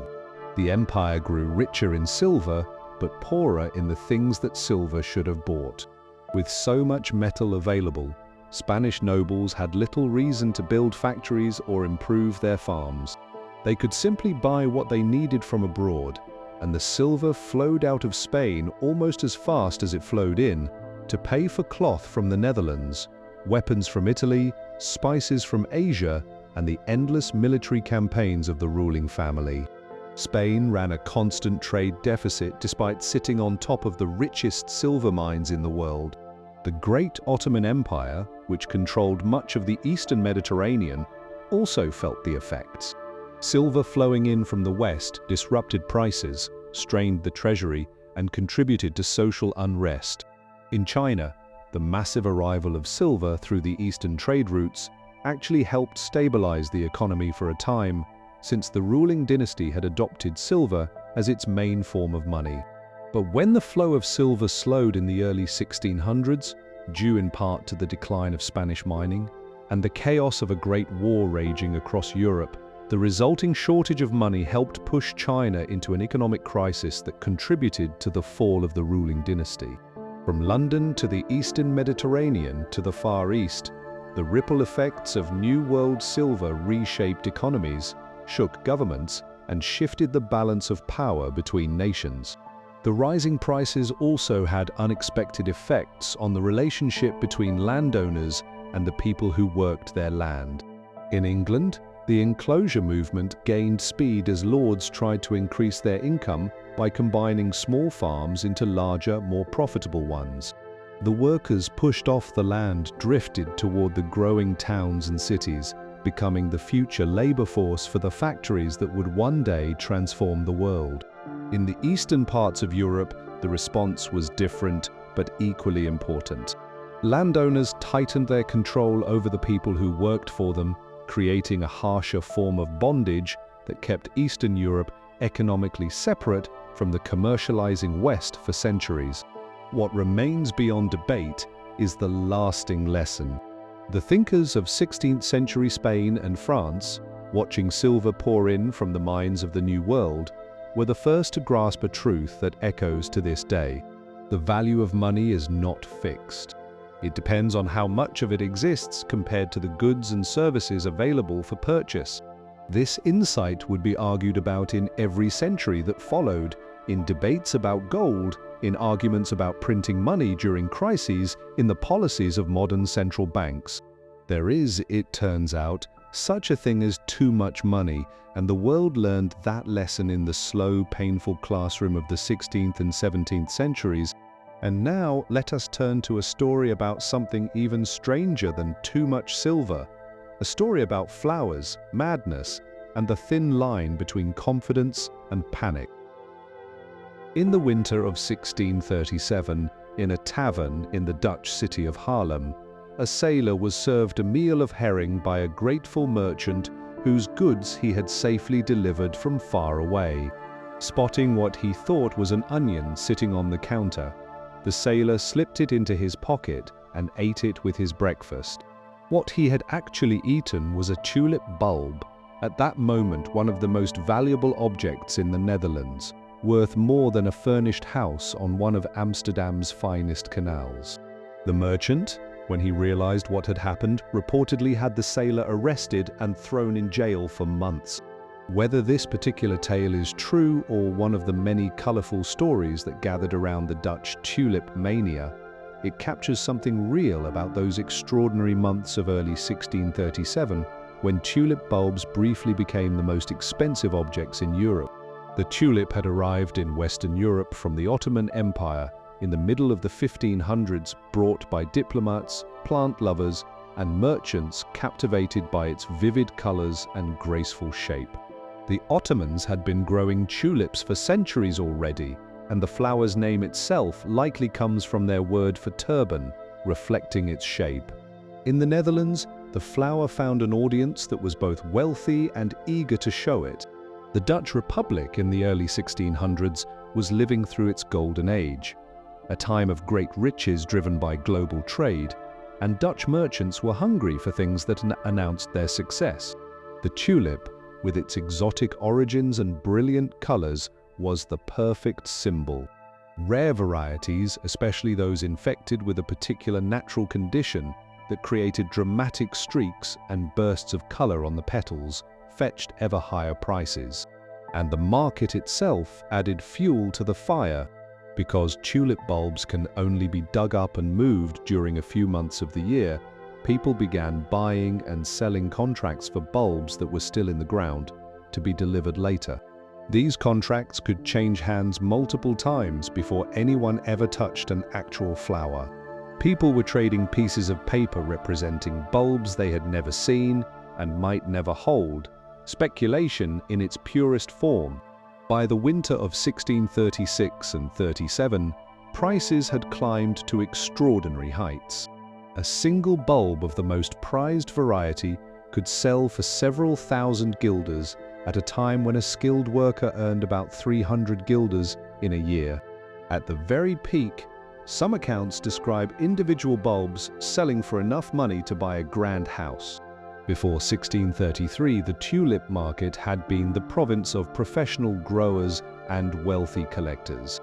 But the soaring prices drew in ordinary people, weavers, carpenters, chimney sweeps, all hoping that the rising market would be their ticket to riches. The collapse came with a terrible swiftness. On February the 3rd, 1637, at a routine bulb auction in Haarlem, no buyers appeared. Overnight, confidence vanished. Within days, bulbs that had traded for thousands of guilders were worth less than a common onion. The crash left a trail of broken contracts and bitter arguments, though careful modern study suggests the actual economic damage was less severe than the popular story would have us believe. Relatively few people were truly ruined, and the number who actually paid the most outrageous prices was quite small. But the legend of the tulip mania, the cautionary tale of a nation swept up in speculative madness, proved far more enduring than the event itself. It was enshrined in a famous book published in 1841 about the follies of crowds, a book that has never gone out of print and is still cited whenever markets seem to lose their minds. The tulip craze, whether fully real or partly myth, was merely the opening act for far larger and more destructive episodes of speculation. In 1720, two enormous bubbles inflated and burst almost at the same time, creating the first truly international financial crisis. The first was in France. A Scottish adventurer and self-taught mathematician, a man who had fled his home country after killing someone in a fight, somehow talked his way into the confidence of the ruler of France.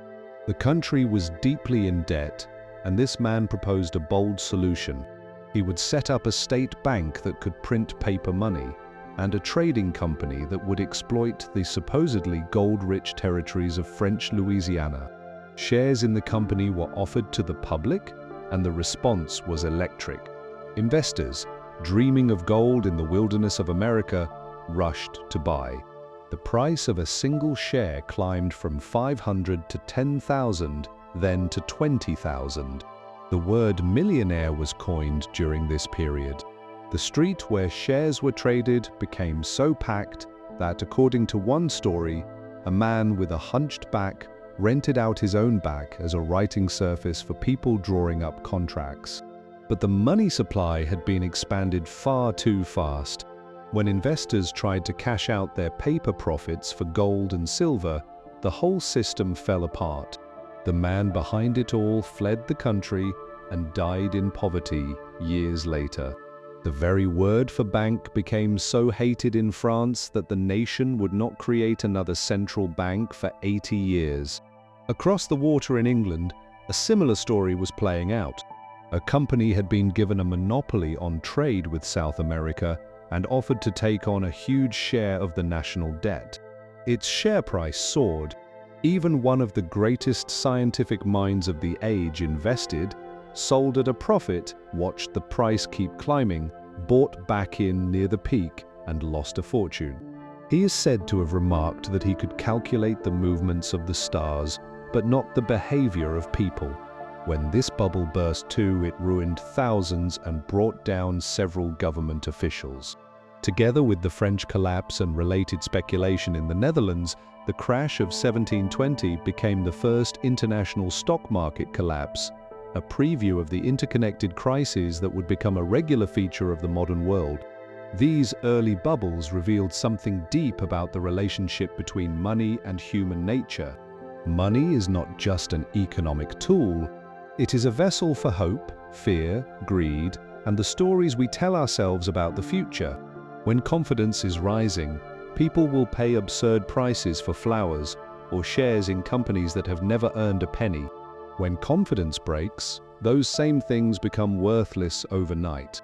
The pattern would repeat in different forms but with remarkably similar rhythms in every century that followed. And so, from the wreckage of these early disasters, a new idea began to take shape, the idea that perhaps someone, some institution, needed to stand at the center of the monetary system and keep things steady. In the year 1609, a merchant arriving in Amsterdam with a purse full of coins faced a maddening problem. The Netherlands, despite being one of the wealthiest trading centers on earth, had no fewer than 14 different mints operating within its borders, each producing coins of slightly different weight and quality. On top of these came the foreign coins that poured into Amsterdam from every corner of the known world. The simple act of figuring out how much money one actually had required the help of an expert, and paying for goods involved endless arguments about which coins were acceptable and at what rate. The leaders of Amsterdam decided to end this confusion with something brand new. They created the Bank of Amsterdam, an institution unlike any that had existed before in Europe. The idea was elegant. Any merchant could deposit coins of any kind at the bank. The bank would weigh them, test them, determine their true metal content, and credit the merchant's account in a standardized unit. Payments between merchants could then be made by simple bookkeeping, moving numbers from one account to another without any physical coin changing hands. The system was a quiet revolution. The bank's money was actually worth more than the coins in people's pockets, because it was guaranteed by the city government and free from the worry of clipped or weakened coinage. Merchants preferred it. Within a few years, all large payments in the city were required to go through the bank, making it the clearinghouse for virtually all major trade in the Netherlands and much of Europe. For over 150 years, this bank operated with remarkable success. But in its final decades, the people running it secretly broke its founding rules by lending huge sums to a struggling trading company. When this was discovered, public trust collapsed, and the bank effectively went under. It was a warning about the temptations that even the most carefully managed financial institutions face. While Amsterdam was pioneering this kind of deposit banking, Sweden was about to become the setting for Europe's first experiment with paper money and a vivid demonstration of its dangers. In 1656, a merchant received permission from the king to open a new bank in Stockholm. Sweden at the time used a peculiar form of money, large copper plates that could weigh as much as 40 or 50 pounds each. A man buying a horse might need to bring his payment in a cart. The awkwardness of this system was obvious, and the banker saw his chance.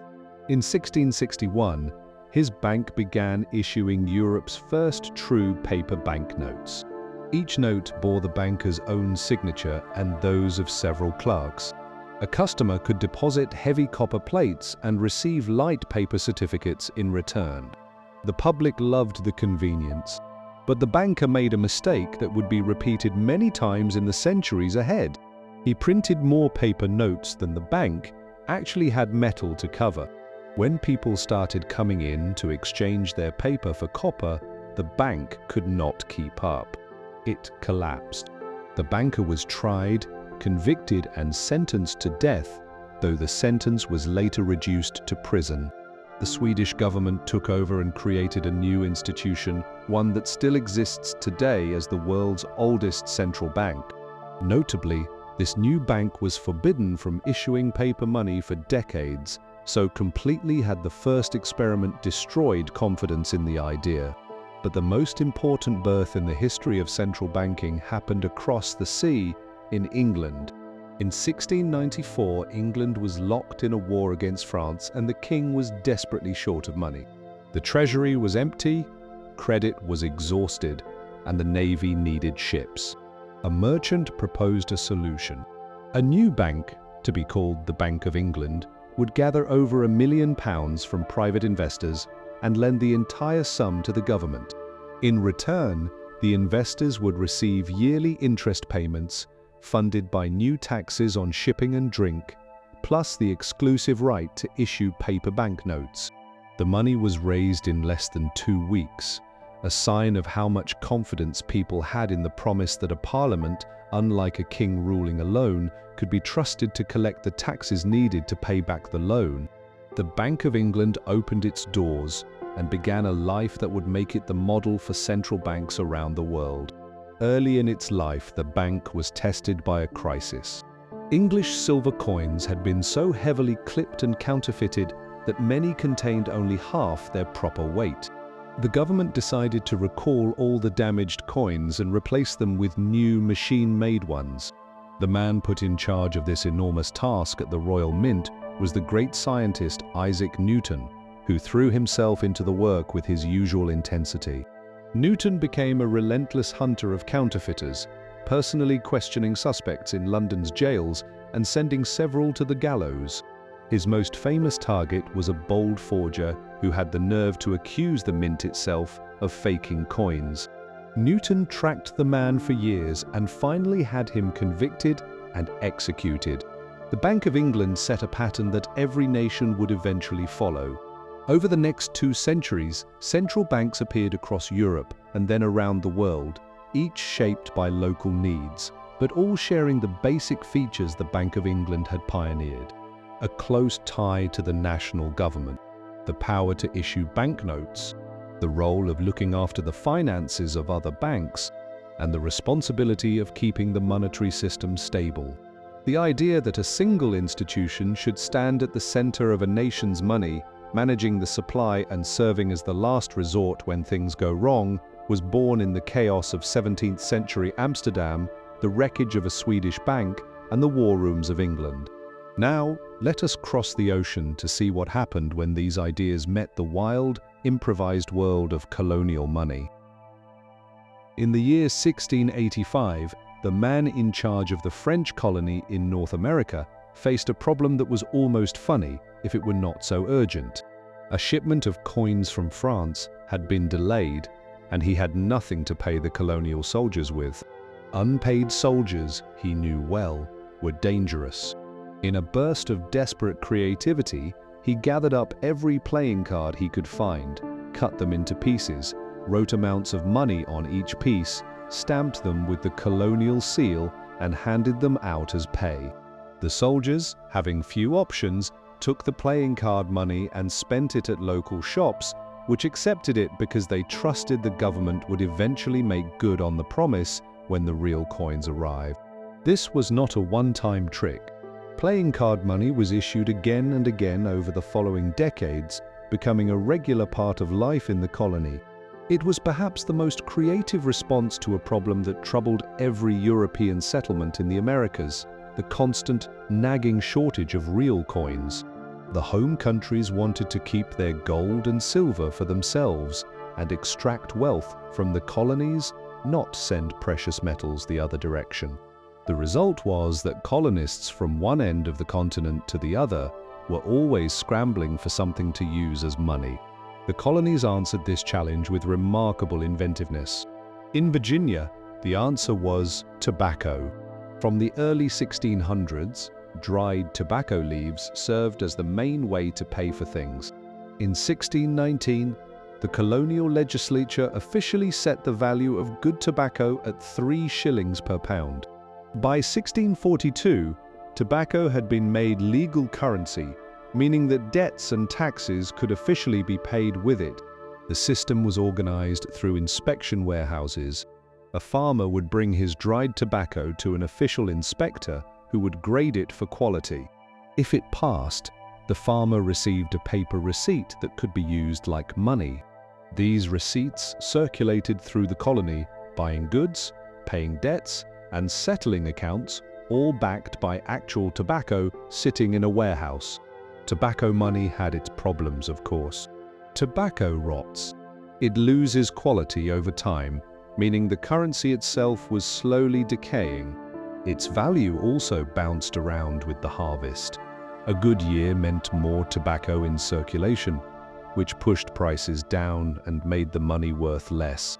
Farmers sometimes grew low-quality tobacco just to inflate the supply.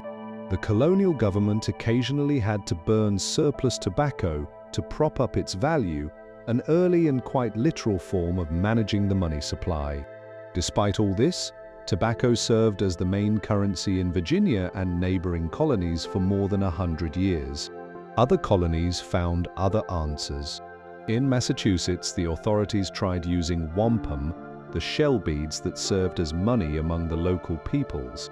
In 1637, the colony officially made wampum legal tender, setting an exchange rate between the beads and English coins. Colonists used wampum not because they cared about the beads themselves, but because it was the one form of money that both they and the local peoples recognized, making it essential for the fur trade that drove the colonial economy. But wampum ran into trouble when European tools made it easy to produce the beads in huge quantities. The people who had originally controlled wampum production saw their currency undermined by the very tools they were trading for.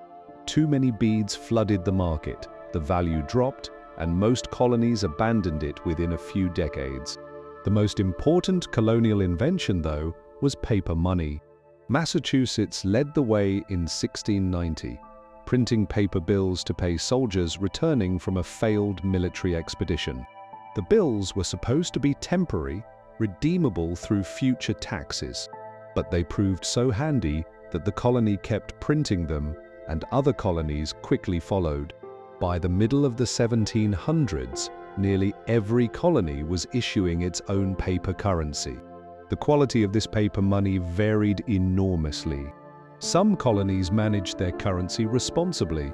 Pennsylvania, for instance, backed its paper with land. Borrowers put up their property as security to receive loans in paper money, and the system worked well enough that Benjamin Franklin became one of its strongest supporters. Franklin also made money from the system directly, winning the contract to print the currency and designing clever ways to make it hard to copy, including pressing actual leaves into the printing plates so the patterns would be too detailed for any forger to reproduce by hand. Other colonies were less careful. Some printed so much paper that its value fell sharply, angering the merchants back in England, who found themselves being paid in money worth far less than its face value. The British government responded by passing laws restricting the colonies from printing paper currency. These restrictions struck at the heart of colonial self-government, and they fed the growing resentment that would eventually erupt into revolution. The colonial experience with money was, in a small way, a testing ground for every big monetary question that the modern world would face. Should money be backed by something physical? Or can a government's word alone give it value? How much money is too much? Who should have the power to create it? The answers the colonists found were messy, improvised, and often unsuccessful. But the experience gave a generation of Americans a practical understanding of money that would prove invaluable when the time came to build a new nation and a new monetary system from the ground up. On a late spring day in 1775, the members of the Continental Congress gathered in Philadelphia to face an impossible financial problem. 13 colonies had just declared themselves in rebellion against the most powerful empire on earth, and they needed an army, weapons, ships, and supplies, all of which cost money. But the Congress had no power to collect taxes. It could ask the individual states for funds, but the states were under no obligation to send anything. There was no treasury, no reserve of gold, no way to raise money through ordinary means. The revolution, in its first weeks, was effectively broke. The answer was paper money. In June of that year, the Congress approved the printing of $2 million in paper bills, the Continental dollar.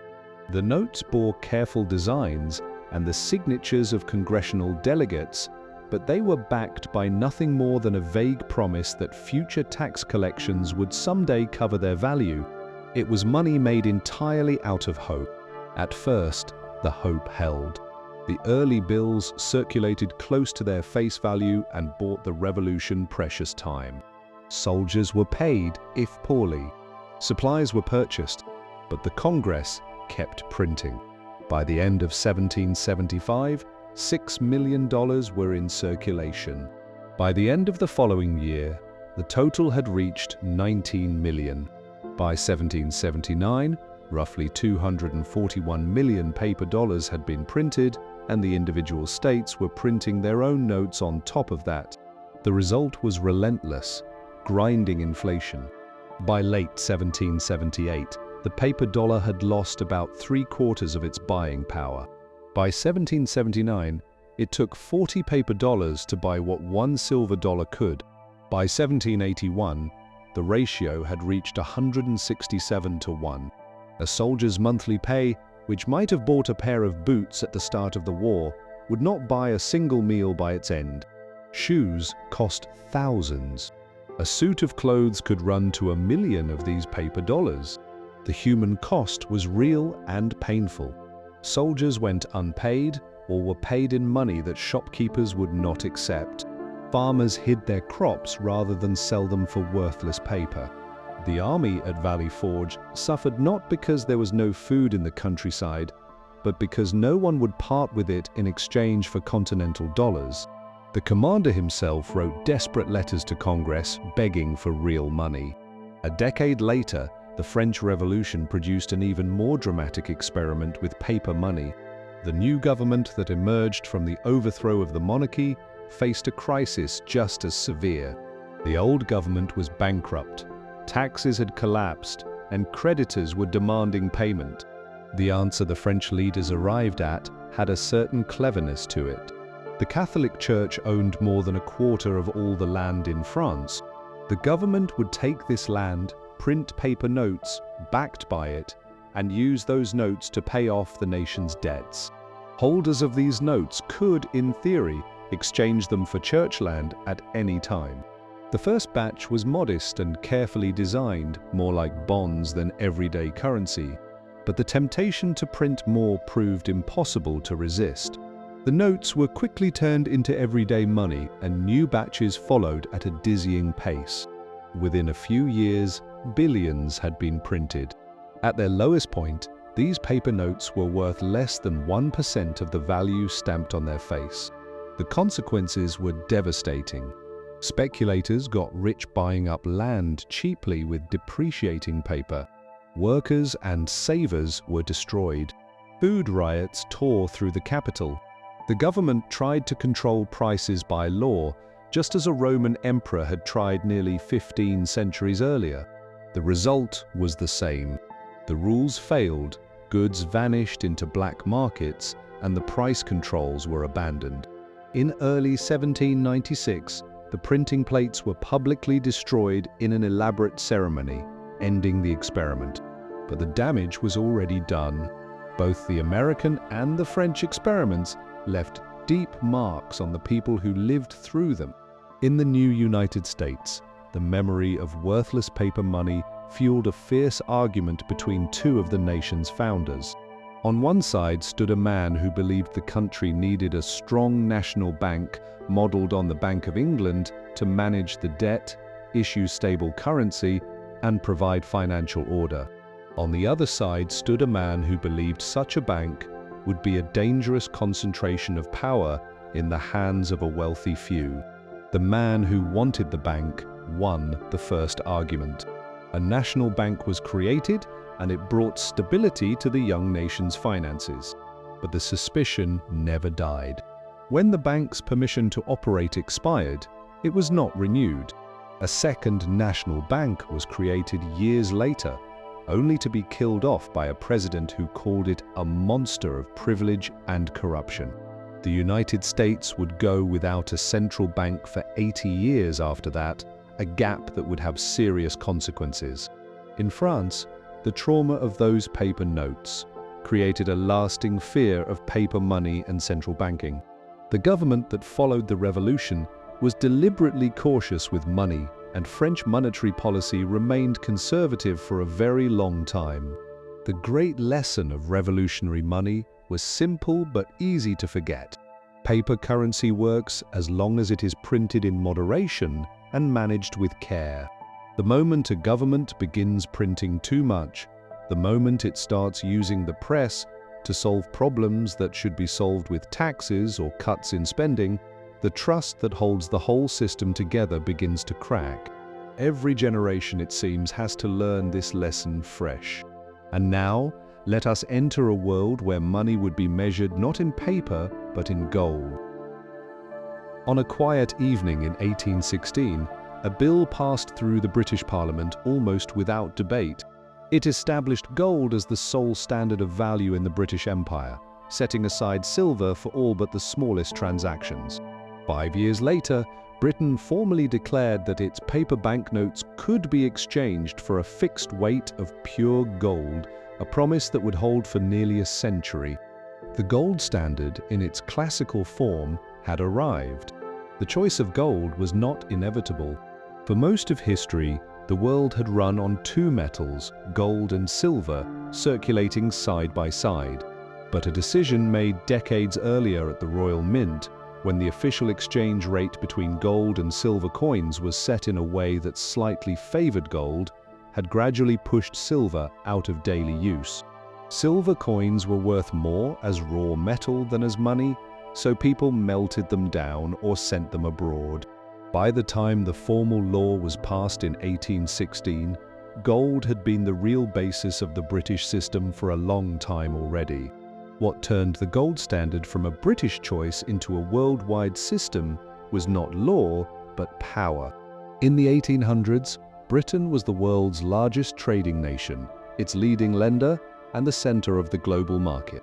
London was the financial heart of the planet, and the British pound was the currency in which most international business was done. If you wanted to trade with Britain, and nearly everyone did, it made sense to be on gold as well, because it removed the worry of shifting exchange rates and made the flow of money smoother. Other nations followed, one after another. Germany adopted gold in the early 1870s, using the enormous payments it had extracted from France after winning a war. The Scandinavian countries followed, then France, then Japan, then Russia. The United States officially adopted gold with a specific law in 1900, although it had been operating on gold in practice for decades.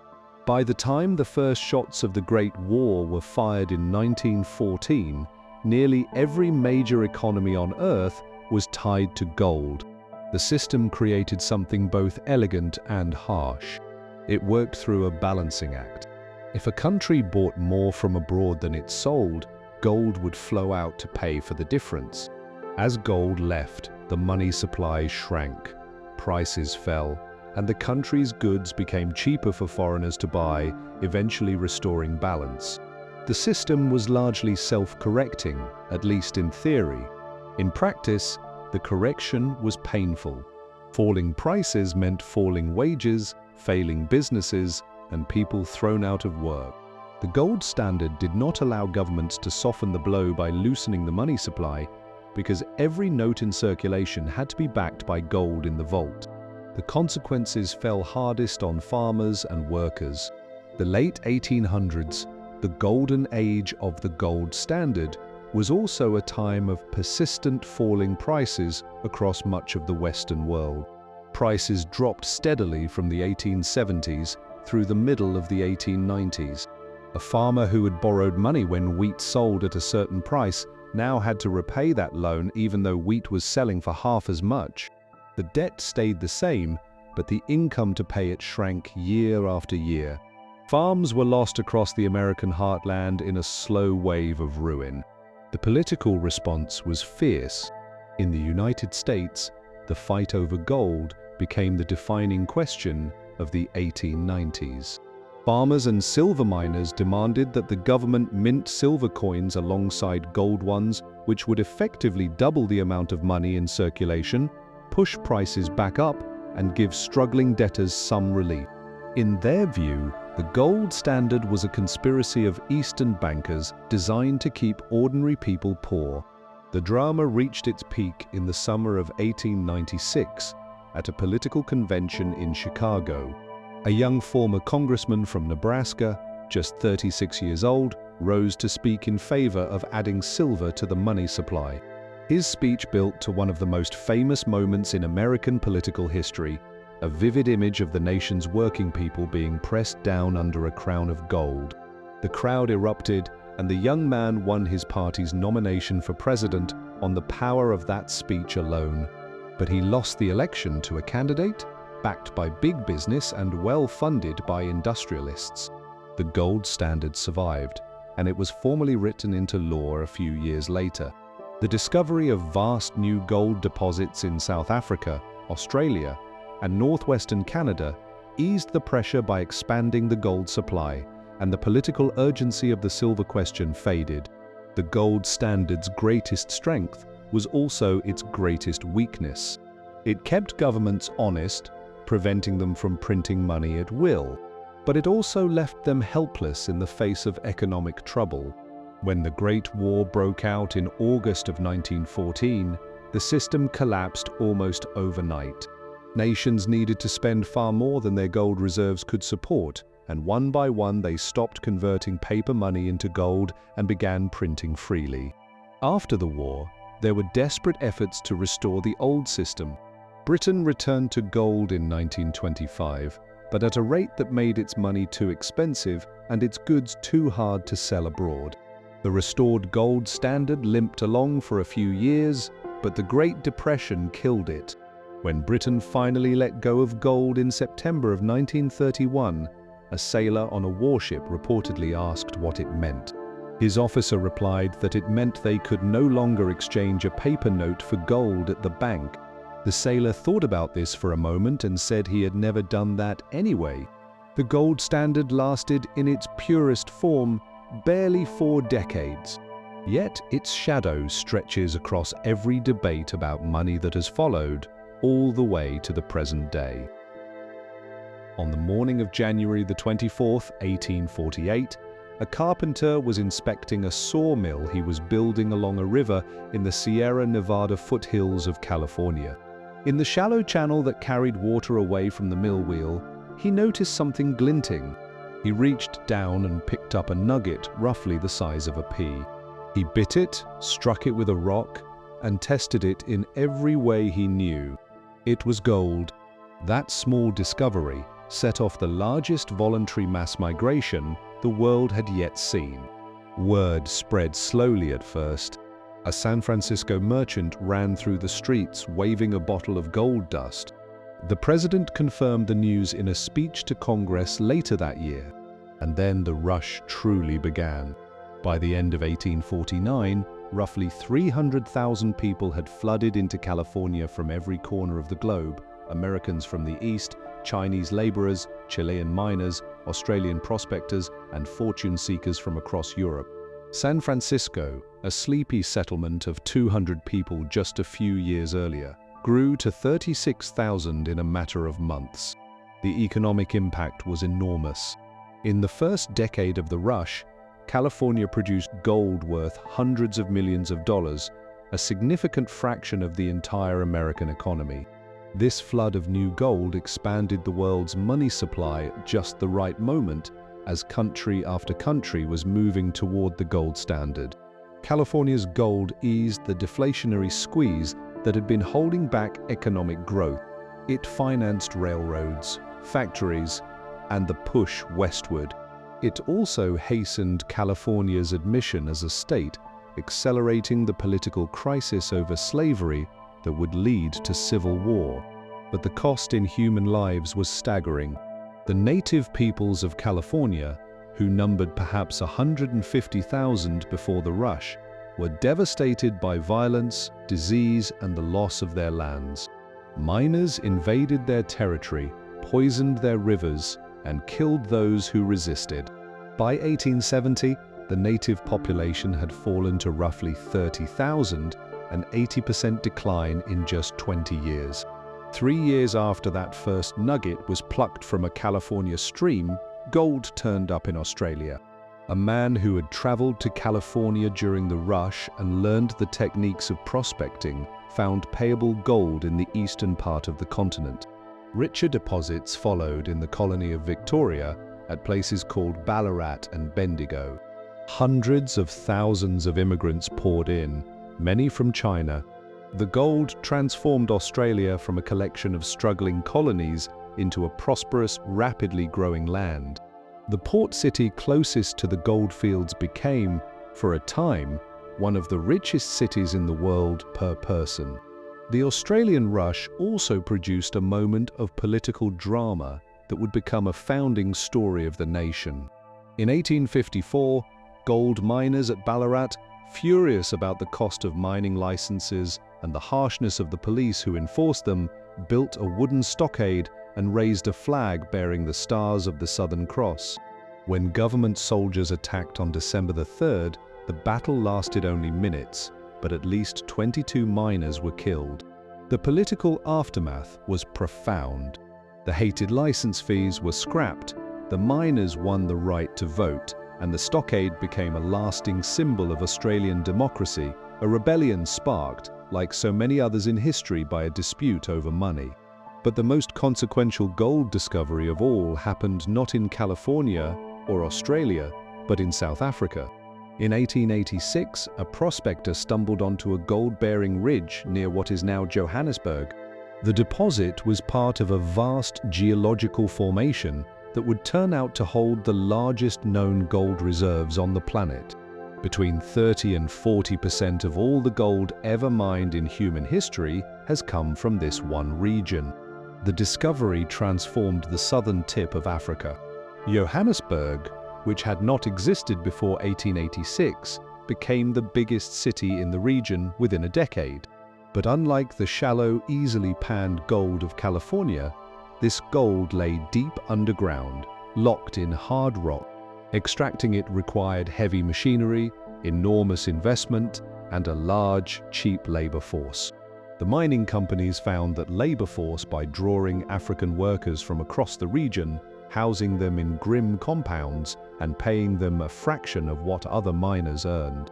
The compound system, the laws that controlled African movement, and the racial divisions of the mines became some of the building blocks of a system of racial separation that would darken the country for more than a century.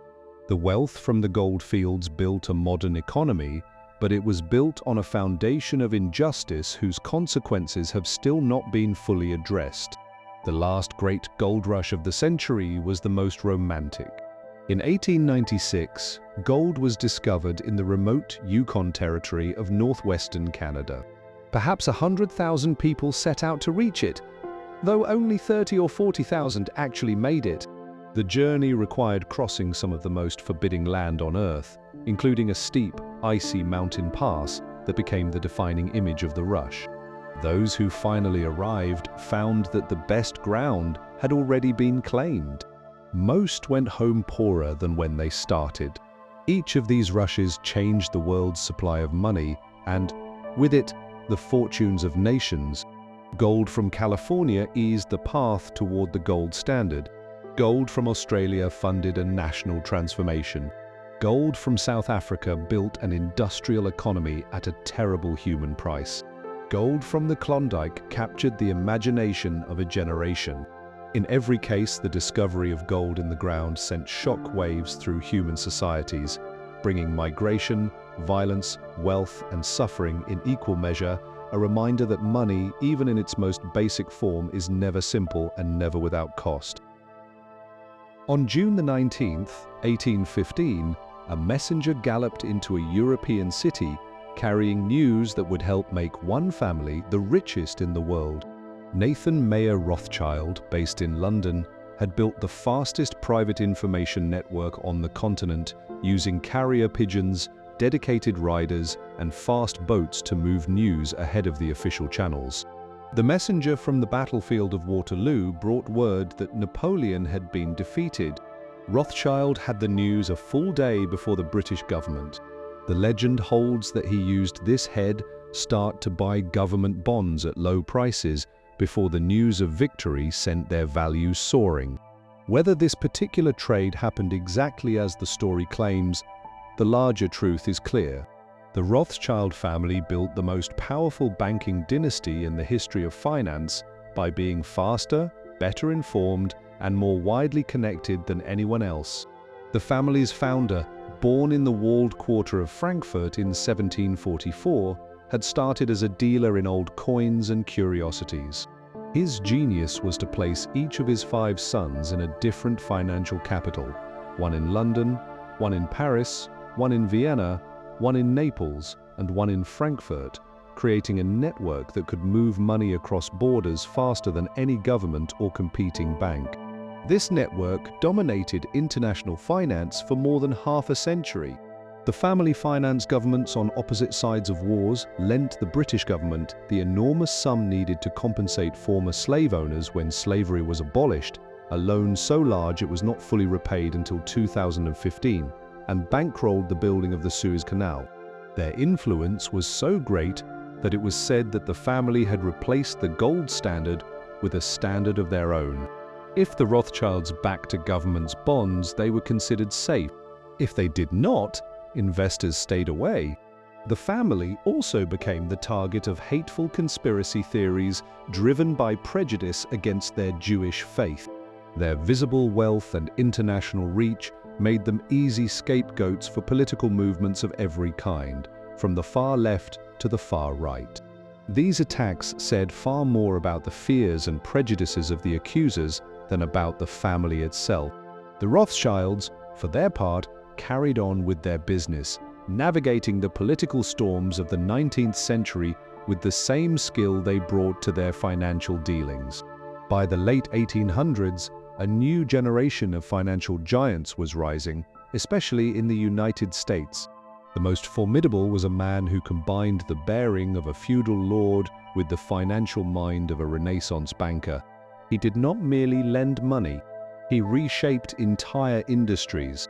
In the 1880s and 90s, he consolidated the chaotic American railroad system, taking over bankrupt lines, reorganizing their finances, and creating efficient networks.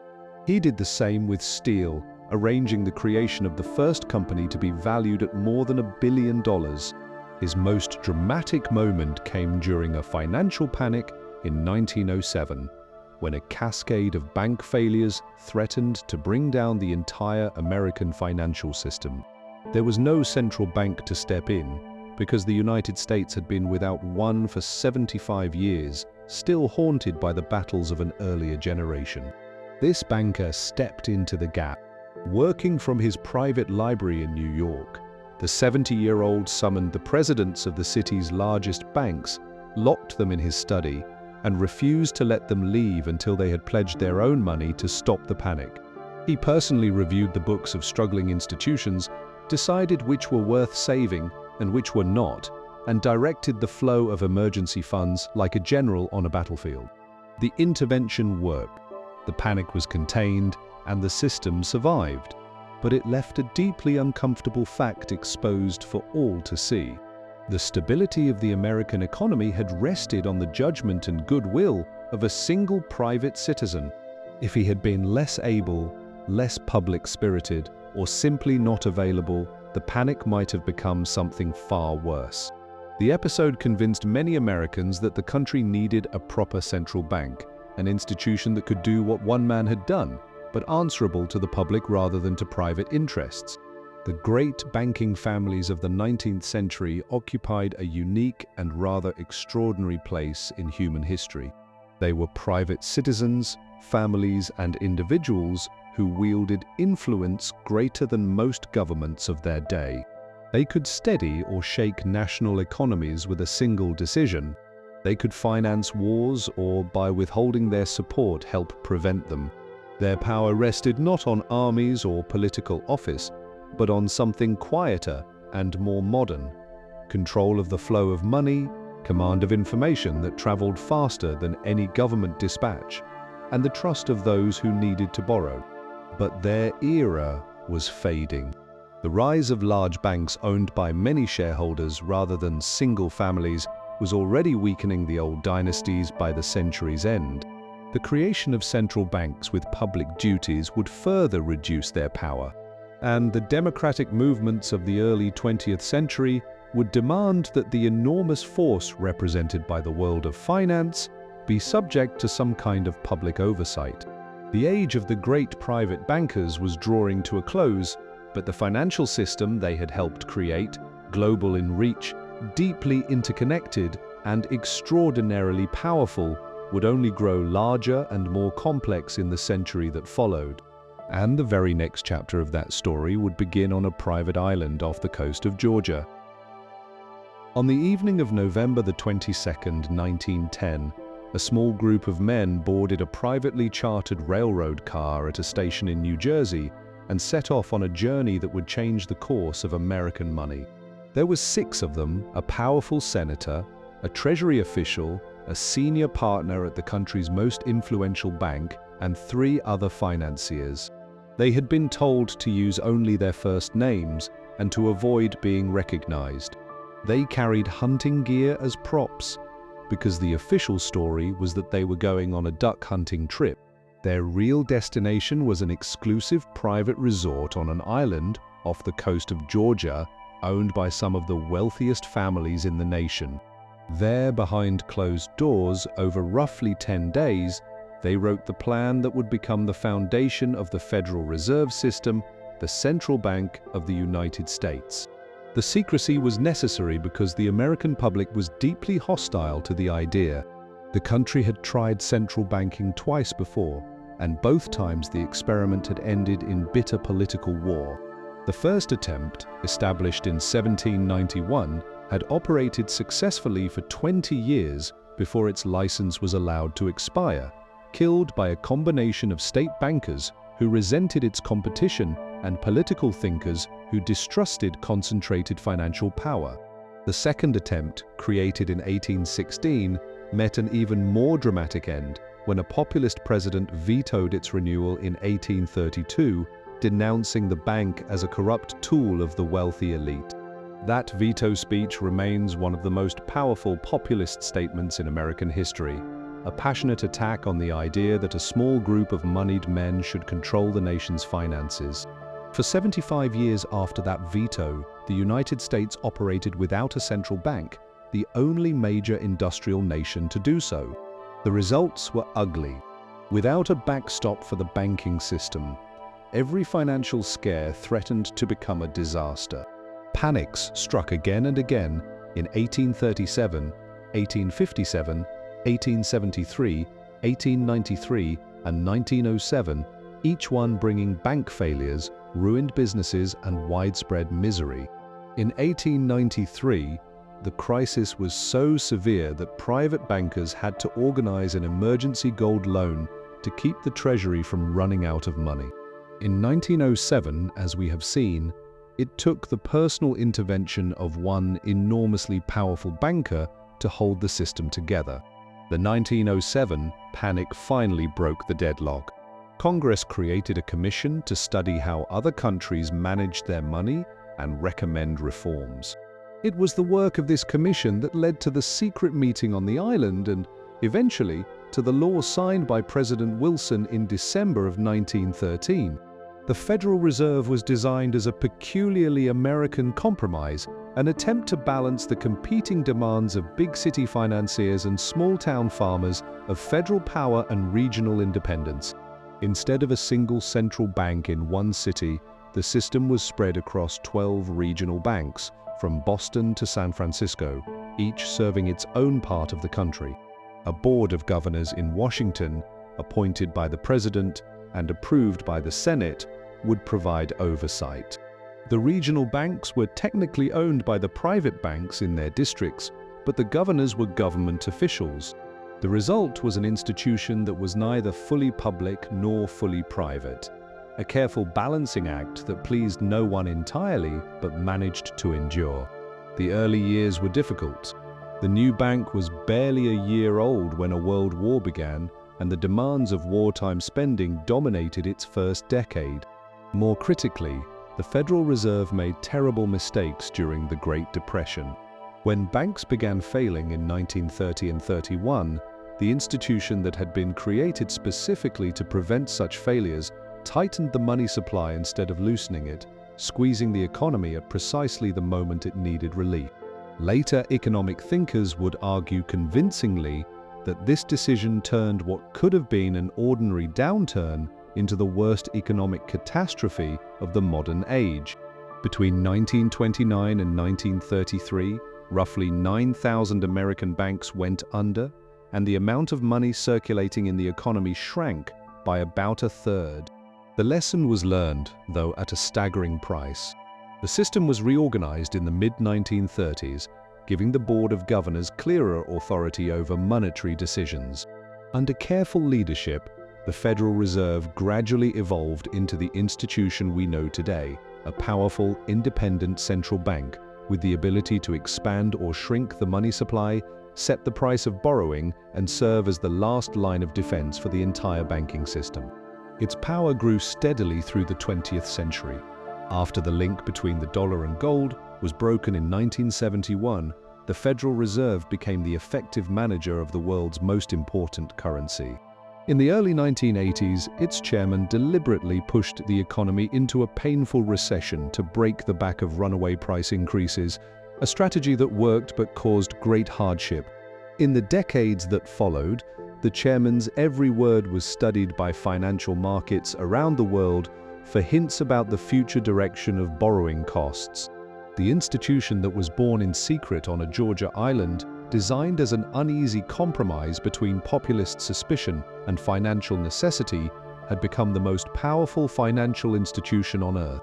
Whether it uses that power wisely is one of the most important and most debated questions of our time.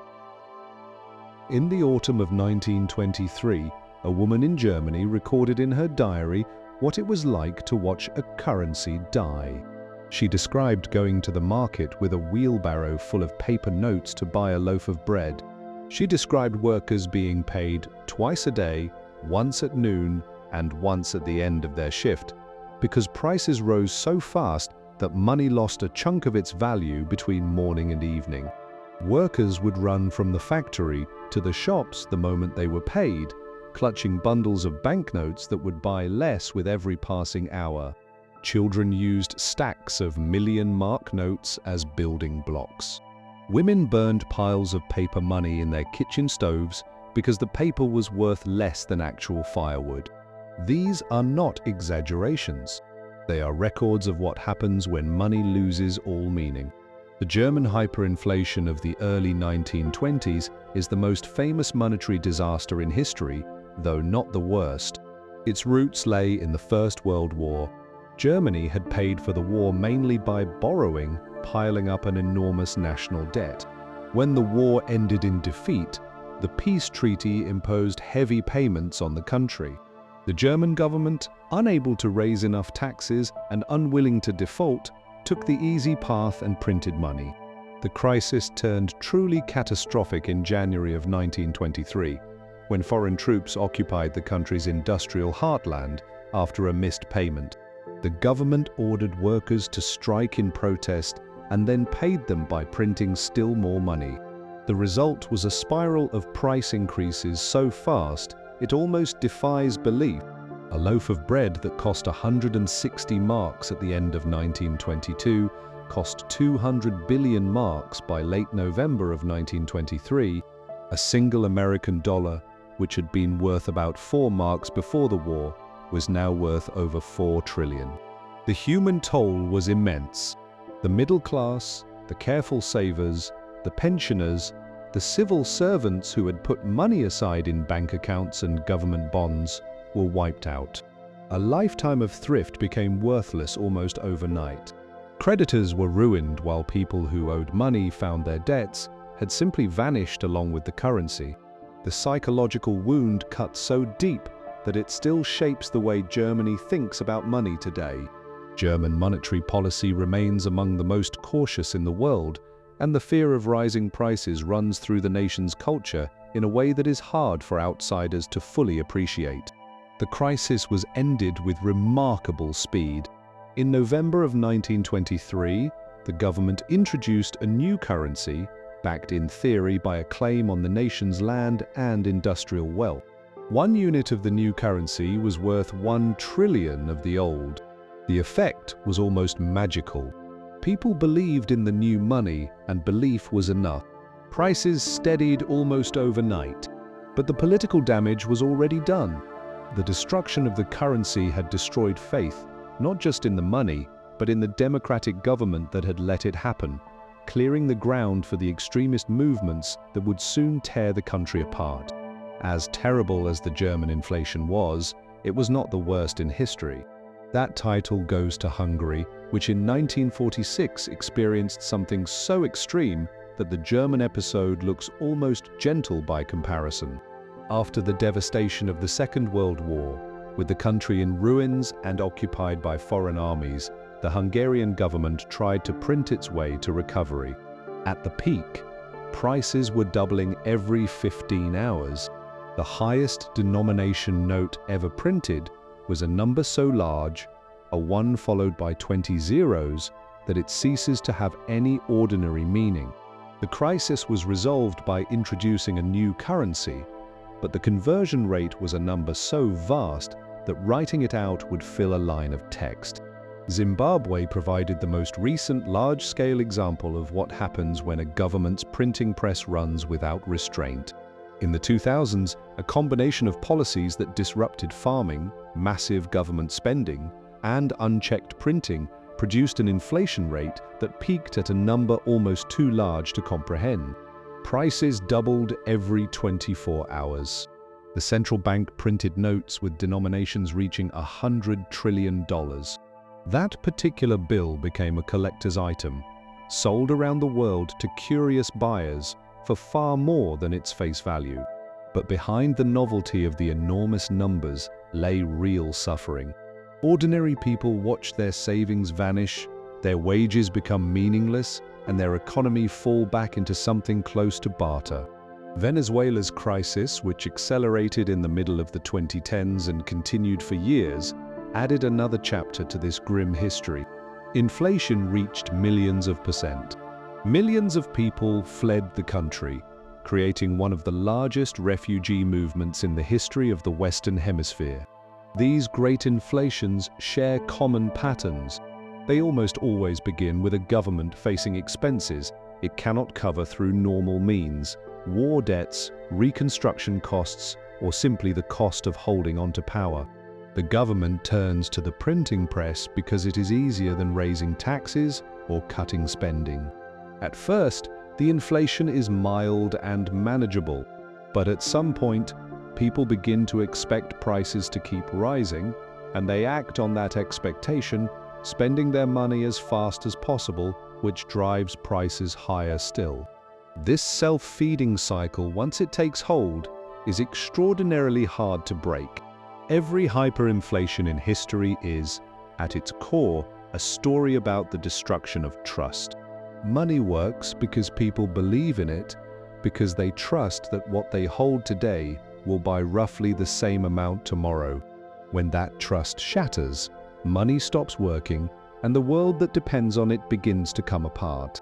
The wheelbarrows of Germany, the impossible numbers of Hungary, and the trillion-dollar notes of Zimbabwe are monuments to what happens when that promise is broken. In July of 1944, while Allied armies were fighting their way through the fields of Normandy, more than 700 delegates from 44 nations gathered at a grand white hotel in the mountains of New Hampshire.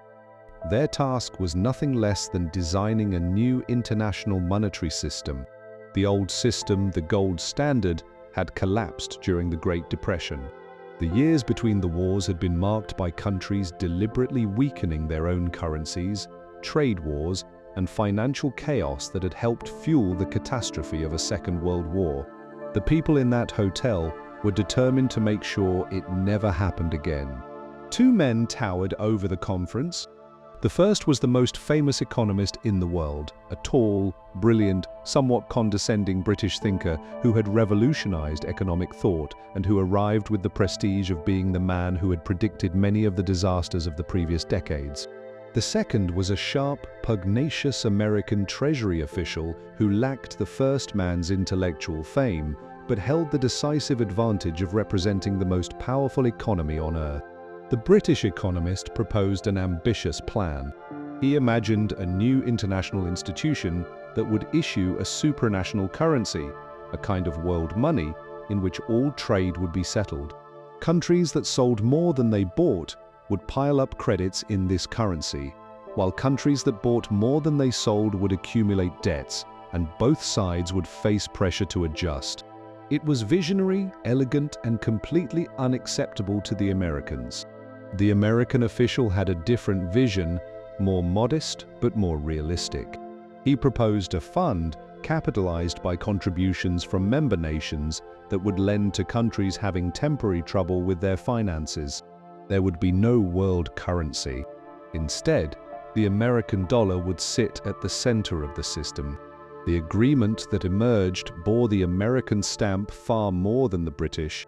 The dollar was made the world's reserve currency, directly convertible to gold at a fixed rate of $35 per ounce. All other currencies would be pegged to the dollar at fixed exchange rates, adjustable only in extreme circumstances. Two new international institutions were created. The first would manage the system day to day, lending to countries that found themselves in temporary financial difficulty, helping them stay on their feet without resorting to the desperate measures that had caused so much harm in the years before the war.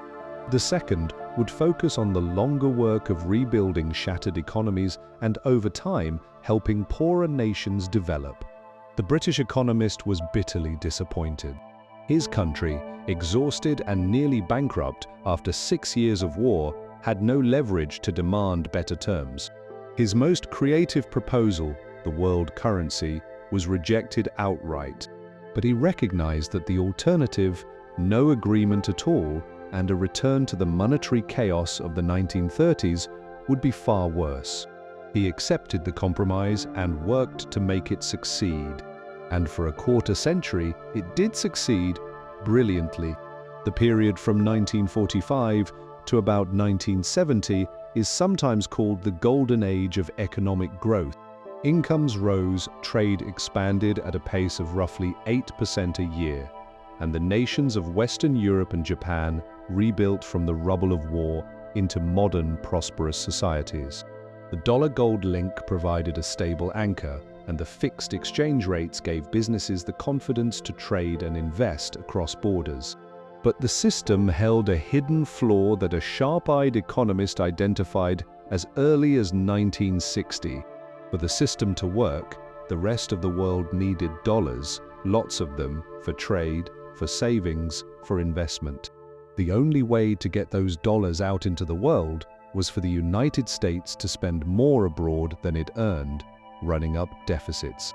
But the more dollars that piled up overseas, the harder it became to believe that America actually had enough gold to back them all. Eventually, foreign governments would hold more dollars than the United States could ever redeem in gold. At that point, the whole arrangement would rest on a promise that could not be kept. This was the great dilemma of the system, and it had no solution. By the middle of the 1960s, the strain was becoming visible. France was especially vocal in its criticism. The French government saw the dollar's special status as an unfair advantage, a privilege that allowed the United States to live beyond its means in ways no other country could. The French called this privilege by a memorable name, something like an excessive benefit that no one else enjoyed. They began exchanging their dollar reserves for gold, and other nations followed, steadily draining the American stockpile. Ships literally carried gold bars across the Atlantic as countries converted their paper claims into metal. The costs of a distant war and ambitious social programs at home pushed American spending even higher. The gap between the dollars held overseas and the gold in the vaults grew wider and wider. Speculators began betting against the dollar. Central banks grew anxious. The fixed gold price, set back in 1944, was becoming more and more detached from reality. The system had been designed to last a generation, and it did, but its inner contradiction meant it could not last forever. The crisis that would finally end it was approaching, and when it arrived, it would change the very nature of money more profoundly than anything since the Chinese first printed notes on paper 1,000 years before. On the evening of Friday, August 13, 1971, a small group of senior officials gathered at the presidential retreat in the mountains of Maryland for a meeting that would change the world. The President of the United States was facing a convergence of economic troubles, rising prices, a worsening trade balance, and a slow but steady drain of the nation's gold reserves. Over the course of a single weekend, his advisors drafted a plan that was announced to the public on Sunday evening in a televised address that interrupted a popular television program. The president made 3 announcements. First, a 90-day freeze on wages and prices to fight inflation. Second, a surcharge on imports to help the trade balance. And third, the measure that would prove most consequential of all, the United States would temporarily stop allowing foreign governments to exchange their dollars for gold at the official rate of $35 an ounce. The word temporarily turned out to be one of the great understatements of the 20th century. The gold window was never reopened. The system that had governed international money for 27 years was finished. The world's currencies, for the first time in modern history, were floating, their values set by the push and pull of markets rather than by any fixed link to gold. The immediate cause was a crisis of confidence. Throughout the 1960s, the United States had been running persistent deficits, flooding the world with dollars. The cost of a distant war and ambitious programs at home had accelerated the outflow. By 1971, foreign governments held roughly $40 billion in reserves, while the United States held only about $10 billion worth of gold. The math was simple and unsustainable. If every dollar holder had asked for gold at the same time, the Treasury could have satisfied barely a quarter of the claims. Britain had already made a move, asking to convert $3 billion into gold. France had been doing the same thing aggressively for years. Switzerland and the Netherlands joined in. The gold was literally leaving the country. The choice had narrowed to two options: suspend the gold promise or watch the reserves disappear entirely. The international reaction was shock and anger. European leaders were furious at not being consulted. But there was little they could do. The dollar, even without its golden backing, remained the dominant currency in the world simply because the American economy was the largest and most productive, and because the entire machinery of global trade and finance was built around the dollar. A hasty agreement in December of that year tried to restore fixed exchange rates at a new, lower dollar value. The president called it the most important monetary agreement in the history of the world. It lasted barely 15 months. By the spring of 1973, the world's major currencies were floating freely, and the era of money tied to gold was over for good. What replaced it was something genuinely new in the long story of money. For the first time, the global monetary system was built entirely on what is called fiat money, currency that has value because governments declare that it does and because people accept it with no connection at all to gold, silver, or any other physical thing. For 5,000 years, from the silver shekels of ancient temples to the gold-backed dollars of the mid-20th century, money had been anchored, however loosely, to precious metal. Now, for the first time, that anchor was gone. The consequences were enormous. On one hand, governments had a kind of freedom they had never known. Central banks could expand the money supply during hard times, lower borrowing costs to encourage growth, and respond to crises without being limited by the amount of gold sitting in a vault. On the other hand, the discipline that gold had imposed, however imperfectly, was gone. There was nothing to prevent a government from printing too much, and the inflation that swept through the 1970s seemed to prove the fears of those who had warned against cutting the link to gold. The 1970s were a turbulent time for money. Prices surged, pushed higher by enormous increases in the cost of oil and by loose monetary policies. But out of this turmoil came an important new arrangement. The American government negotiated a deal under which the major oil-producing nation in the Middle East would price its oil exclusively in dollars and invest its oil profits in American government bonds. Other oil nations followed. The result was that every country in the world needed to hold dollars just to pay its energy bills, ensuring global demand for the dollar even without gold behind it. The dollar was now backed, in a manner of speaking, by oil rather than by gold. The system born from that weekend at the presidential retreat has now lasted more than 5 decades, longer than the classical gold standard and longer than the arrangement it replaced. Its critics say it has enabled reckless spending, dangerous speculation, and growing inequality. Its supporters say it has given governments the tools they need to manage complex modern economies and has presided over an era of growth that would have been impossible under the rigid discipline of gold. The debate goes on and shows no sign of ending. But one thing is clear. That weekend in August of 1971 severed the last physical link between money and the metal that had defined it for thousands of years, and the world that came after was a fundamentally different place. In the winter of 1949, a New York businessman sat down to dinner with clients at a restaurant near the Empire State Building. When the check arrived, he reached for his wallet and realized he had left it at home. His wife had to come to the restaurant to pay the bill. The embarrassment, so the story goes, planted a seed. What if there were a card that a person could show at any restaurant in the city, charging the meal to an account that would be settled at the end of the month? The businessman discussed the idea with his lawyer and a friend. Together, they founded the Diners Club in February of 1950. On the 8th of that month, the businessman returned to the very same restaurant, ordered dinner, and when the check came, he presented a small cardboard card. The waiter accepted it. The meal was charged to his account.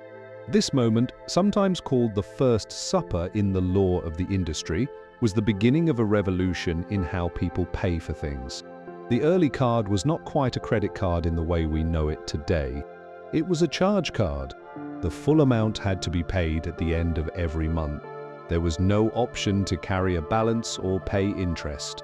The card was accepted at just 27 restaurants in New York, and the first year's membership was about 200 people, mostly friends and business contacts of the founders. But the idea caught fire. Within 2 years, the club had more than 40,000 members. By the middle of the 1960s, membership had passed 1 million. The original cardboard cards were replaced with plastic in 1961, giving the industry a material that would become a symbol of spending itself. A large travel company entered the market in 1958, offering a competing card that quickly became a symbol of status and success. But the real transformation came from an unexpected direction: a bank in California. In the autumn of 1958, that bank mailed out 60,000 unsolicited credit cards to residents of a mid-sized California city. This was the first true credit card, not a charge card requiring monthly payment in full, but a revolving credit instrument that allowed people to carry a balance from month to month, paying interest on whatever they still owed. This mass mailing, done without anyone asking for a card, was a marketing experiment of remarkable boldness and questionable judgment. The bank had sent working credit cards to people who had never requested them, including many who were not good candidates for credit. Fraud was rampant. Unpaid bills piled up. The bank lost millions in the first year. But the idea worked. Consumers loved being able to buy now and pay later. Shops accepted the cards because they brought in customers, even though the bank took a cut of every purchase. Within a few years, the card was being licensed to banks across the country. In 1976, the network was renamed with a word chosen because it sounded familiar in almost every language and suggested international acceptance. A competing group of banks had formed its own network in 1966, later giving it a name that is now recognized around the world as well. The credit card changed the way people think about spending in a way that goes deeper than simple convenience. Researchers in the study of how people make decisions about money have found that people consistently spend more when paying with a card than when paying with cash. The physical act of handing over paper money creates a small pang of loss that holds spending in check. Swiping a card or tapping a phone produces no such feeling. Money becomes invisible, painless, and therefore much easier to let go of. Some studies suggest that people will pay up to twice as much for the same item when using a card instead of cash. This shift had vast economic consequences. Spending, which had once been naturally limited by the amount of cash in someone's pocket, was now limited only by their credit line. The card made it easy to buy on impulse and pushed the discomfort of paying into the future. For the banks that issued the cards, the business model was enormously profitable. They earned fees from the merchants, fees from the cardholders, and interest on any balance that was not paid off in full each month. Interest rates on card debt were typically much higher than on other kinds of borrowing, and the effect of compounding meant that a person who paid only the minimum each month could end up paying far more in interest than the original price of what they had bought. The result was a revolution in personal debt. In the decades that followed, the total amount owed on credit cards in the United States alone grew from nothing to more than $1 trillion. The card had made it possible for people to live beyond their means in a way that had never before been so easy or so tempting. The card networks went global, following the path of international trade. Processing systems were built that spanned the planet, allowing a person in one country to pay for something in another with a single gesture. Magnetic strips, then embedded chips, then contactless tapping made each transaction faster and smoother. By the early years of the 21st century, billions of credit cards were in use worldwide, handling trillions of dollars in purchases every year. The credit card was, in one sense, simply the latest step in money's long journey from the physical to the abstract. From metal coins to paper notes, to ledger entries to numbers on a plastic card, each step has moved money further from the tangible. But the credit card added something new. It separated the act of spending from the act of having. For most of history, you could only spend what you possessed. The credit card let you spend what you did not yet have, borrowing against your future self in the very moment of a purchase. That was a profound change in the human relationship with money, and we are still living with its consequences. On the morning of July 2, 1997, the head of the Central Bank of Thailand made an announcement that would set off the worst financial crisis in Asia since the Second World War. After months of pressure from speculators, the Thai government would no longer defend the fixed value of its currency against the dollar. The currency was set free to find its own level, and it immediately began to fall. Within months, it had lost more than half its value. The stock market crashed. Hundreds of thousands of people lost their jobs. And the crisis was only beginning. The trouble spread with a speed that frightened everyone. The currency of Indonesia collapsed. The currencies of Malaysia and the Philippines tumbled. South Korea, one of the largest economies in the world, came within days of being unable to pay its foreign debts. The crisis eventually reached as far as Russia and Brazil, showing that in the new world of fast-moving money, a problem in one country could shake governments on the other side of the earth. The roots of the crisis lay in the very openness that had fueled the region's spectacular growth. In the years before the crash, the so-called Asian tiger economies had opened their financial doors, allowing money from abroad to pour in freely. Western banks and investors, looking for higher returns than they could earn at home, sent billions into Thailand, Indonesia, South Korea, and Malaysia. Much of this money went not into building factories or improving roads, but into property speculation and stock market bets. The danger was structural. Many of these countries kept their currencies fixed to the dollar, which made them look safe to foreign lenders. Companies and banks borrowed in dollars but earned their income in local money. As long as the exchange rates held, this worked. When the rates broke, the results were devastating. A company that had borrowed $100 million when the local currency was strong suddenly owed twice as much when the currency fell. Bankruptcies spread through the system like falling dominoes. International rescue packages followed. Huge sums lent on the condition that the countries tighten their budgets and reform their economies. But the conditions attached to these loans were deeply controversial. Critics argued that the medicine was wrong, that cutting government spending during a downturn only made things worse.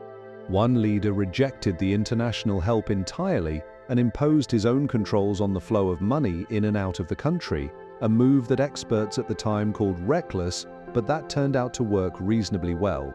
A decade later, a far larger crisis erupted, this time not in the developing world, but in the very heart of the global financial system. In September of 2008, one of the oldest and most prestigious banks on Wall Street filed for bankruptcy with over $600 billion in debt, the largest bankruptcy in American history. The collapse triggered a worldwide panic that brought the global economy to the edge of another depression. The cause lay in the American housing market. During the early 2000s, low interest rates and loose rules had created an enormous bubble in home prices. Banks handed out loans to people who could not afford to repay them. These risky loans were then bundled into complex financial products and sold to investors around the world, given high ratings by agencies that were paid by the very banks selling the products. When house prices began to fall, the whole structure came crashing down. Borrowers stopped paying. The financial products became worthless. The banks that held them suffered losses beyond anyone's reckoning. The American government poured hundreds of billions into rescuing the financial system. The central bank cut interest rates to nearly zero and began creating trillions of new dollars, buying up the toxic products and flooding the system with money. It was the most dramatic intervention in the history of American finance. The crisis raced around the globe. Iceland's banking system collapsed entirely, its debts amounting to roughly 6 times the size of the country's economy. Ireland, Spain, and Greece were pulled into severe downturns of their own. Greece's ordeal was especially painful and prolonged. When the true size of the country's debts was revealed, lenders fled, and Greece required 3 separate rescue packages totaling hundreds of billions. The conditions attached to these rescues, deep cuts to pensions, jobs, and public services, sent the economy into a depression. Output fell by a quarter. Unemployment reached levels not seen in decades. People took to the streets in anger, and the political landscape was transformed by the rise of radical movements on both sides. The European crisis exposed a basic flaw in the design of the shared currency, the euro. Countries that used the same money but managed their own budgets separately were dangerously vulnerable. A nation in trouble could not lower the value of its currency to make its exports cheaper because it did not have its own currency to lower. It could not print money to ease the pain because the central bank served the entire group, not any single member. The trapped nations had no easy way out. The crises of 1997 and 2008 showed that the global financial system, for all its cleverness, remains extraordinarily fragile. The connections that let money move freely around the world also let panic travel at the speed of light. And the costs of failure have always fallen hardest on those least able to bear them: the workers laid off, the homeowners evicted, the pensioners left with nothing. The freedom of global money has brought great benefits, but it has also created a world in which the mistakes of a few can be paid for by the suffering of many. In March of 2007, in a small shop in Nairobi, Kenya, a woman walked up to the counter and handed the attendant a few hundred shillings in cash. The attendant tapped some numbers into a mobile phone and told the woman that the money had been sent electronically to her mother in a village 300 kilometers away. Her mother, who had never had a bank account and had never set foot in a bank, received a message on her own simple mobile phone confirming the money had arrived. She could walk to the nearest agent, perhaps a small stall in the village market, and pick up the cash whenever she liked. The service was called M-Pesa, a name combining the word mobile with the local word for money. It had been designed as a small pilot project, originally meant to help people send and receive loan payments by text message. But from the moment it became available to the public, it was clear that it was something much bigger. It was a revolution in how ordinary people who had been shut out of the formal financial world for their entire lives, could save, send, and receive money. The growth was extraordinary from the start. Within the first few months, 5,000 new customers were signing up every day.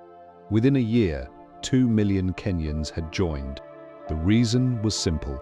Kenya at that time had a population of roughly 37 million, but only about a quarter of them had access to any kind of formal banking. The rest, farmers, market sellers, household workers, the urban poor, handled all their money in cash. If you wanted to send money to a relative in another part of the country, you had to either travel there yourself or hand the cash to a bus driver or a friend making the journey, with all the risk of theft, loss, and delay that came with it. The new service solved this problem with an elegance that was almost startling. It did not require a bank account. It did not require an internet connection. It did not require a smartphone. All you needed was a basic mobile phone that could send text messages and access to one of the many small shops and kiosks that served as agents, converting cash to electronic money and back again. The system rode on the back of the mobile phone network, which had been spreading across Africa far faster than bank branches, reaching deep into rural areas where the nearest bank might be a day's walk away. The effect on Kenyan life was transformative. Within about 15 years, the share of the population with access to financial services had risen from a quarter to over 80%, one of the most dramatic expansions of financial access in history. People used the service for everything, paying school fees, settling tabs, buying phone credit, paying for rides, receiving wages, and saving small amounts in digital accounts. Small businesses that had operated entirely in cash could now accept electronic payments and build up a history of transactions that could help them qualify for tiny loans.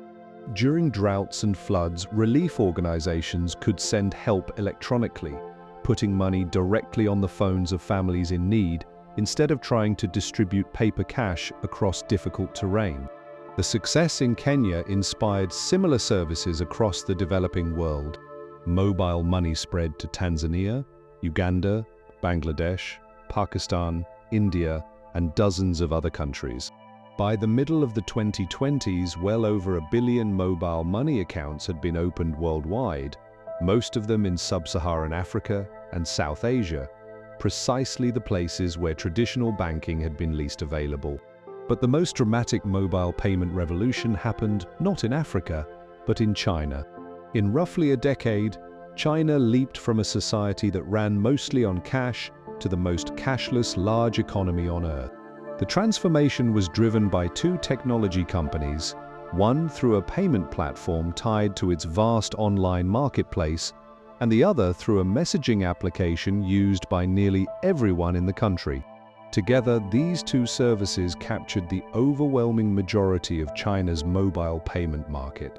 By the middle of the 2020s, most Chinese consumers used mobile payments as a routine part of daily life, and the total value of these transactions was measured in the trillions. The Chinese Revolution was different from the African one in important ways. In Africa, mobile money was built for people who had no bank accounts, people for whom a simple text message transfer was the first financial tool they had ever owned. In China, most users already had bank accounts but found mobile payments faster and easier. The Chinese system relied on smartphone cameras scanning codes rather than on text messages, and it was driven by fierce competition between two commercial giants rather than by a development project. The Chinese government also saw an opportunity in digital payments, a way to track economic activity, reduce tax cheating, and monitor the flow of money across the country. The difference between these two stories tells us something about the many faces of mobile money. In one part of the world, it is a tool of inclusion, bringing the poorest people into the financial system for the first time. In another, it is a tool of convenience, replacing wallets and cards with something faster. Both represent a deep change in how people relate to money. But the disappearance of cash raises questions that we are only beginning to ask. When every purchase leaves a digital record, who gets to see that record? In some countries, the answer is the government. In others, it is the technology company. Physical cash is anonymous and untraceable, controlled entirely by the person holding it. Digital money is none of these things. The shift from paper to pixels trades privacy for convenience, and the full meaning of that trade is something the world is still trying to understand. And now, let us meet the people who dreamed of a kind of money that no government or company could control. On the evening of October the 31st, 2008, Halloween night, an email arrived in the inboxes of several hundred people who subscribed to a mailing list about the science of codes and secret messages. The sender gave only the name Satoshi Nakamoto, a name that no one on the list had ever seen before. The email contained a link to a 9-page paper describing a system for sending electronic payments directly from one person to another without any bank or financial company standing in between. The paper was dense and technical, but its aim was simple. It proposed to replace trust in institutions with trust in mathematics. The timing was not a coincidence. Just 6 weeks earlier, one of the largest banks in the world had collapsed, triggering the worst financial crisis in generations. Governments were spending hundreds of billions to rescue the banking system. Central banks were creating money on a scale never seen before. And when the mysterious author created the very first block of data in this new system on January the 3rd, 2009, he embedded a message in it, a newspaper headline from that day about the government preparing yet another bank bailout. It was a quiet declaration of purpose. This new kind of money was born as a protest against the system that had just failed the world. But the intellectual roots of this idea go back much further. In the early 1990s, a loose community of computer programmers, code writers, and privacy activists began sharing ideas about how the tools of secret communication could be used to protect individual freedom. They were worried about a future in which governments and large corporations would track every purchase, every message, every movement. They called themselves cypherpunks, and they dreamed of a world where technology could put power back in the hands of ordinary people. Some of them had been trying to create digital money for years. A scientist in the 1980s had proposed the first system of anonymous electronic cash. In 1998, 2 separate thinkers proposed systems that outlined many of the ideas that would later appear in the Halloween paper: distributed records of transactions, mathematical puzzles to create scarcity, and anonymous digital tokens. Both proposals remained ideas on paper. They were never fully built. The central problem that had defeated every previous attempt was this: in the physical world, if you hand someone a gold coin, you no longer have the coin.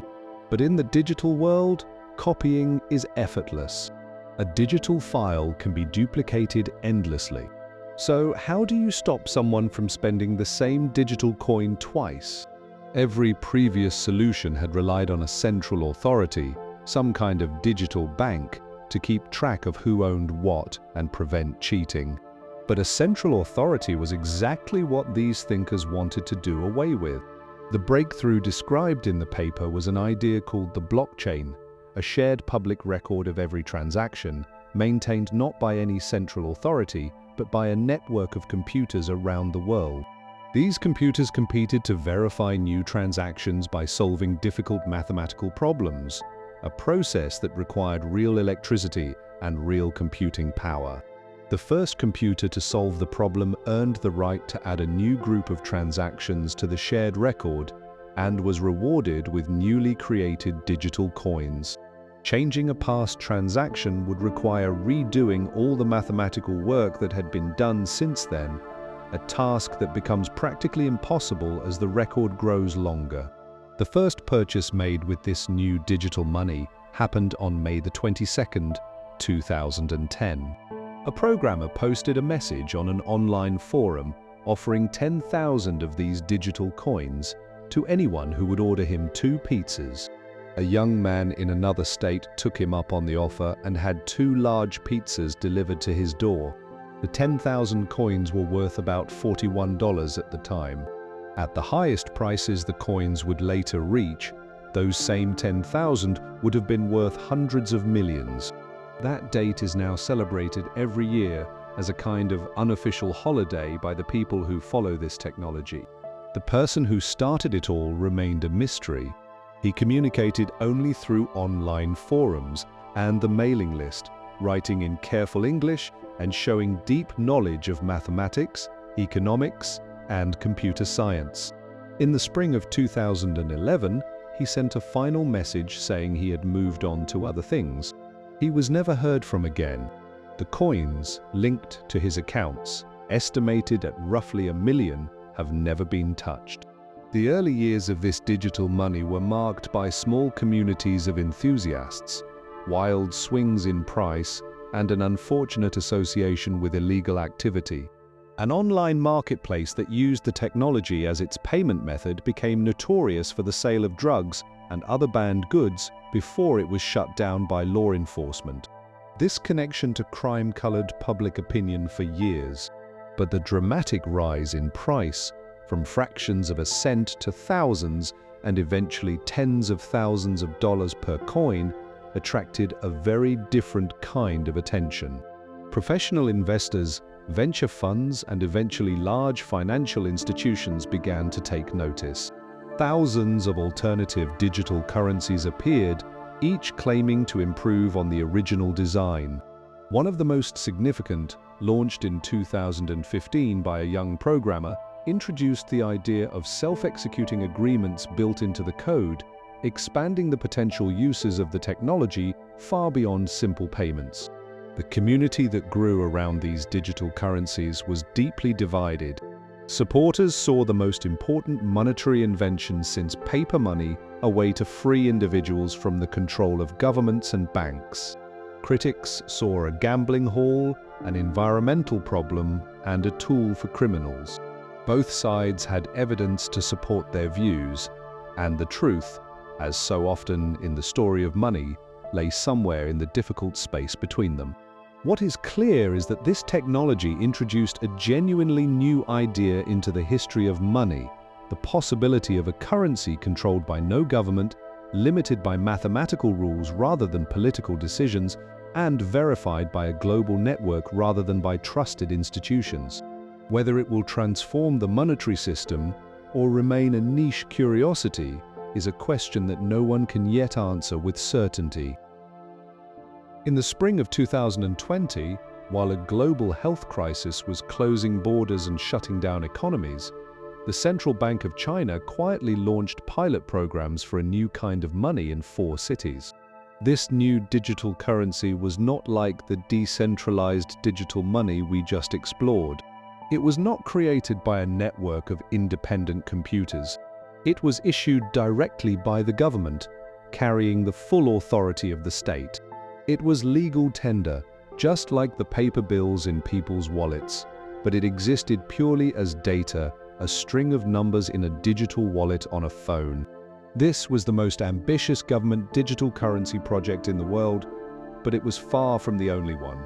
By the middle of the 2020s, more than 130 countries, representing almost all of the world's economic output, were actively studying, developing, or testing their own versions of this idea. A small island nation in the Caribbean had already launched its digital currency in 2020, becoming the first country to do so. Nigeria followed shortly after. Jamaica was next. The European Central Bank was designing its own digital version of the euro. The Bank of England was studying a digital pound. Even the famously cautious American Central Bank had begun research into the possibility of a digital dollar. The Chinese project, however, was in a league of its own. By late 2025, it had processed billions of transactions worth trillions in local currency. The growth curve was steep, with the volume of transactions jumping dramatically from year to year. In early 2026, new rules came into effect that moved the digital currency from a simple digital version of cash toward deeper connection with the banking system, including the ability to earn interest, something no other country's digital currency had done at that scale. What had started as an experiment was becoming a fundamental part of how people in China handled money. The reasons different countries wanted their own digital currencies varied, but some common threads ran through all of them. For poorer nations, the goal was to reach citizens who had no access to banks. For European nations, it was partly about keeping up with private payment companies that were growing more powerful every year. For China, the motivations were layered and complex, reaching people without bank accounts, yes, but also maintaining government oversight of the monetary system in an age when everything was going digital and reducing dependence on the dollar-centered international payment system. That last point was especially important in the larger sweep of things. The existing system for moving money between countries is built heavily around the dollar, a messaging network based in Europe, but shaped by American influence, handles the majority of international financial communications. This gives the United States an extraordinary tool. It can cut off countries, companies, and individuals from the global financial system simply by denying them access to dollar-based networks. Several nations have experienced the punishing force of these financial sanctions.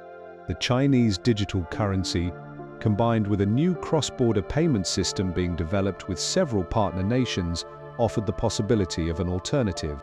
If trade between countries could be settled directly in digital currencies, bypassing the traditional dollar-based system, the ability of any one nation to use financial penalties as a weapon would be weakened. By late 2025, the volume of transactions flowing through this new cross-border system had grown enormously, with the Chinese currency making up the vast majority. Whether this represented a true challenge to the dollar's dominance or just a small step in that direction remained a matter of lively debate. The question of privacy hovered over all of these projects like a storm cloud. Physical cash is anonymous. You hand someone a bill and no record is created.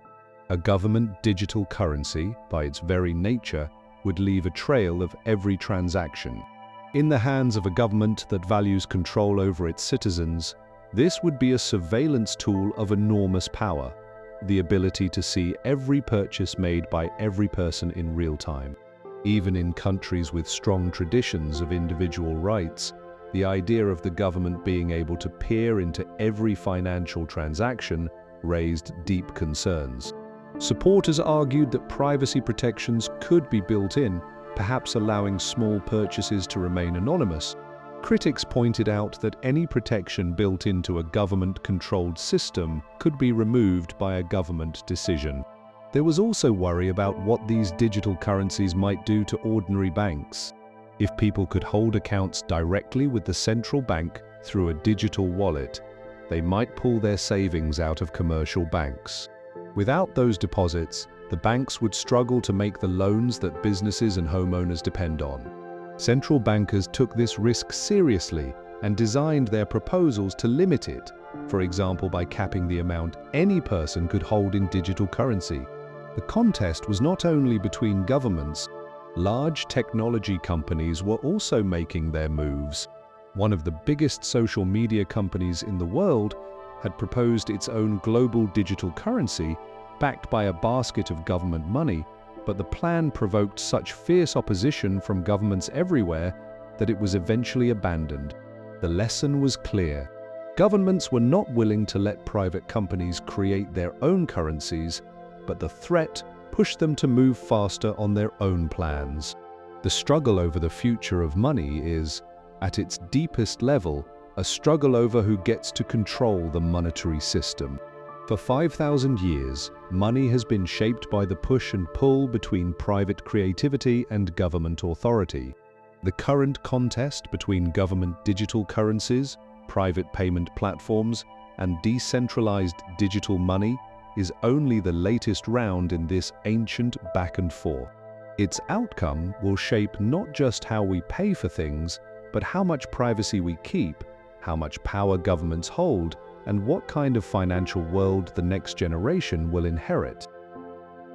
In a vault deep beneath a building in Lower Manhattan, 80 feet below the street, behind a steel door that weighs 90 tons, sits the largest known collection of monetary gold in the world.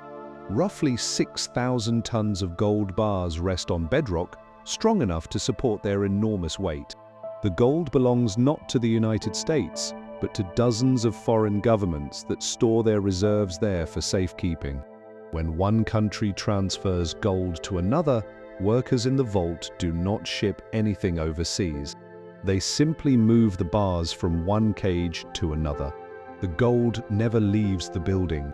The change in ownership is recorded in a book. Take a moment to picture that. Gold bars sitting motionless in the dark, their ownership changing on paper while they never move an inch. The gold is real. You could touch it, weigh it, hold it in your hand, but its work as money has nothing to do with what it is made of. It could just as well be stone discs on a Pacific island, cowrie shells on a West African beach, or numbers flickering on a screen. What makes it money is not the thing itself, but what people agree it stands for. After more than 5,000 years of using money, we still cannot agree on what it actually is. Economists have traditionally described money by what it does. It is something you can trade for goods, something you can use to measure prices, and something that holds its value over time. This tells us what money does, not what it is. A $100 bill costs a few pennies to print. The paper and ink are nearly worthless. Its value comes entirely from a shared agreement, backed by the authority of a government, that this particular scrap of paper can be exchanged for $100 worth of real things. If that agreement were to break, as it has broken many times in the story we have traveled through tonight, the bill would be worth no more than the material it is printed on. Different thinkers have offered very different answers to the question of what money truly is. The oldest idea holds that money is a thing of real value, gold, silver, or some other substance that people want for its own sake. This explains why precious metals served as money for so long, but it struggles with the fact that most of the world's money today is nothing more than entries in computer databases. Another school of thought argues that money is whatever the government says it is, a creation of law. People accept paper money not because the paper is worth anything, but because the government demands that taxes be paid in it. This explains much about the modern world, but has trouble with forms of money that exist outside government control, like the cowrie shells that circulated for centuries without any official backing, or the digital currencies of our own time. A third view, one that we encountered at the very start of our journey, holds that money is fundamentally a record of debt, a way of saying I owe you, formalized and made portable. In this view, money did not come from barter. It came from credit, from the human habit of promising to give back what was given.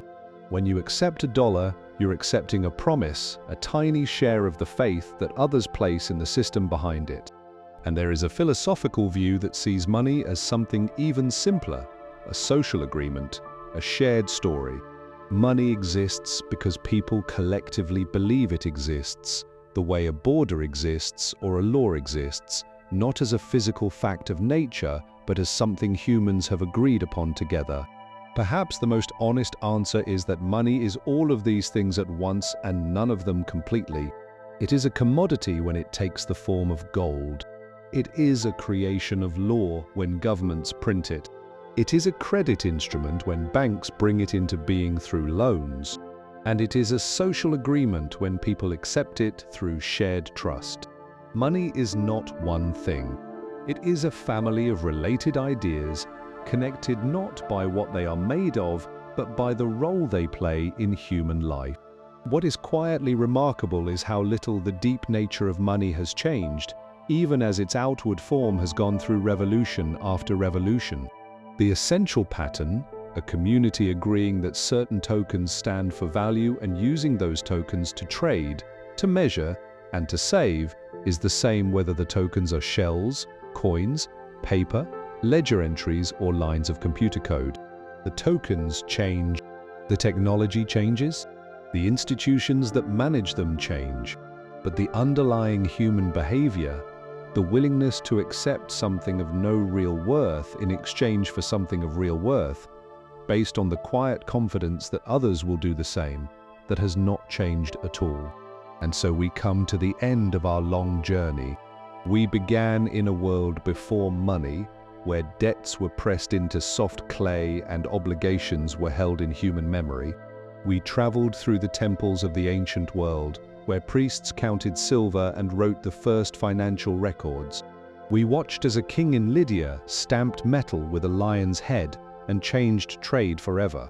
We followed coins through the Greek world and the Roman Empire, across the Sahara with caravans of gold, and along the great trade routes of the medieval world. We saw paper money born in the tea shops of China and gold coins revived in the counting houses of Italy. We followed silver from the mountains of Bolivia around the entire globe. We watched as tulip bubbles burst and revolutionary currencies collapsed. We stood in the vaults of the first central banks and heard the printing presses of the great inflations. We saw the world agree on gold, then agree to let it go. We watched money become plastic, then digital, then something without any physical form at all. Through all of it, one thread has never broken. Money works because people believe in it. It is an act of shared faith, as old as civilization and as fragile as trust itself. When that faith holds, money is the most powerful tool humanity has ever created, connecting strangers across oceans, making possible the cooperation of millions. When that faith breaks, the consequences can be devastating, measured in lost savings, lost livelihoods, and lost futures. The next time you hold a bill or tap your phone to pay for something, you might pause just for a moment and think about the extraordinary chain of events that brought that simple act into being. 5,000 years of human ingenuity, ambition, and trust, all compressed into a single, quiet transaction. It is, when you think about it, a rather wonderful thing. And now, if your eyes are growing heavy, that is perfectly all right. Let the story settle gently around you like a blanket. The history of money is, in the end, the history of us, of how we learned to trust one another, and how we built a world on that trust. Rest now, sleep well, and may your dreams be rich with all the things that truly matter, the things that no amount of money can buy. Good night.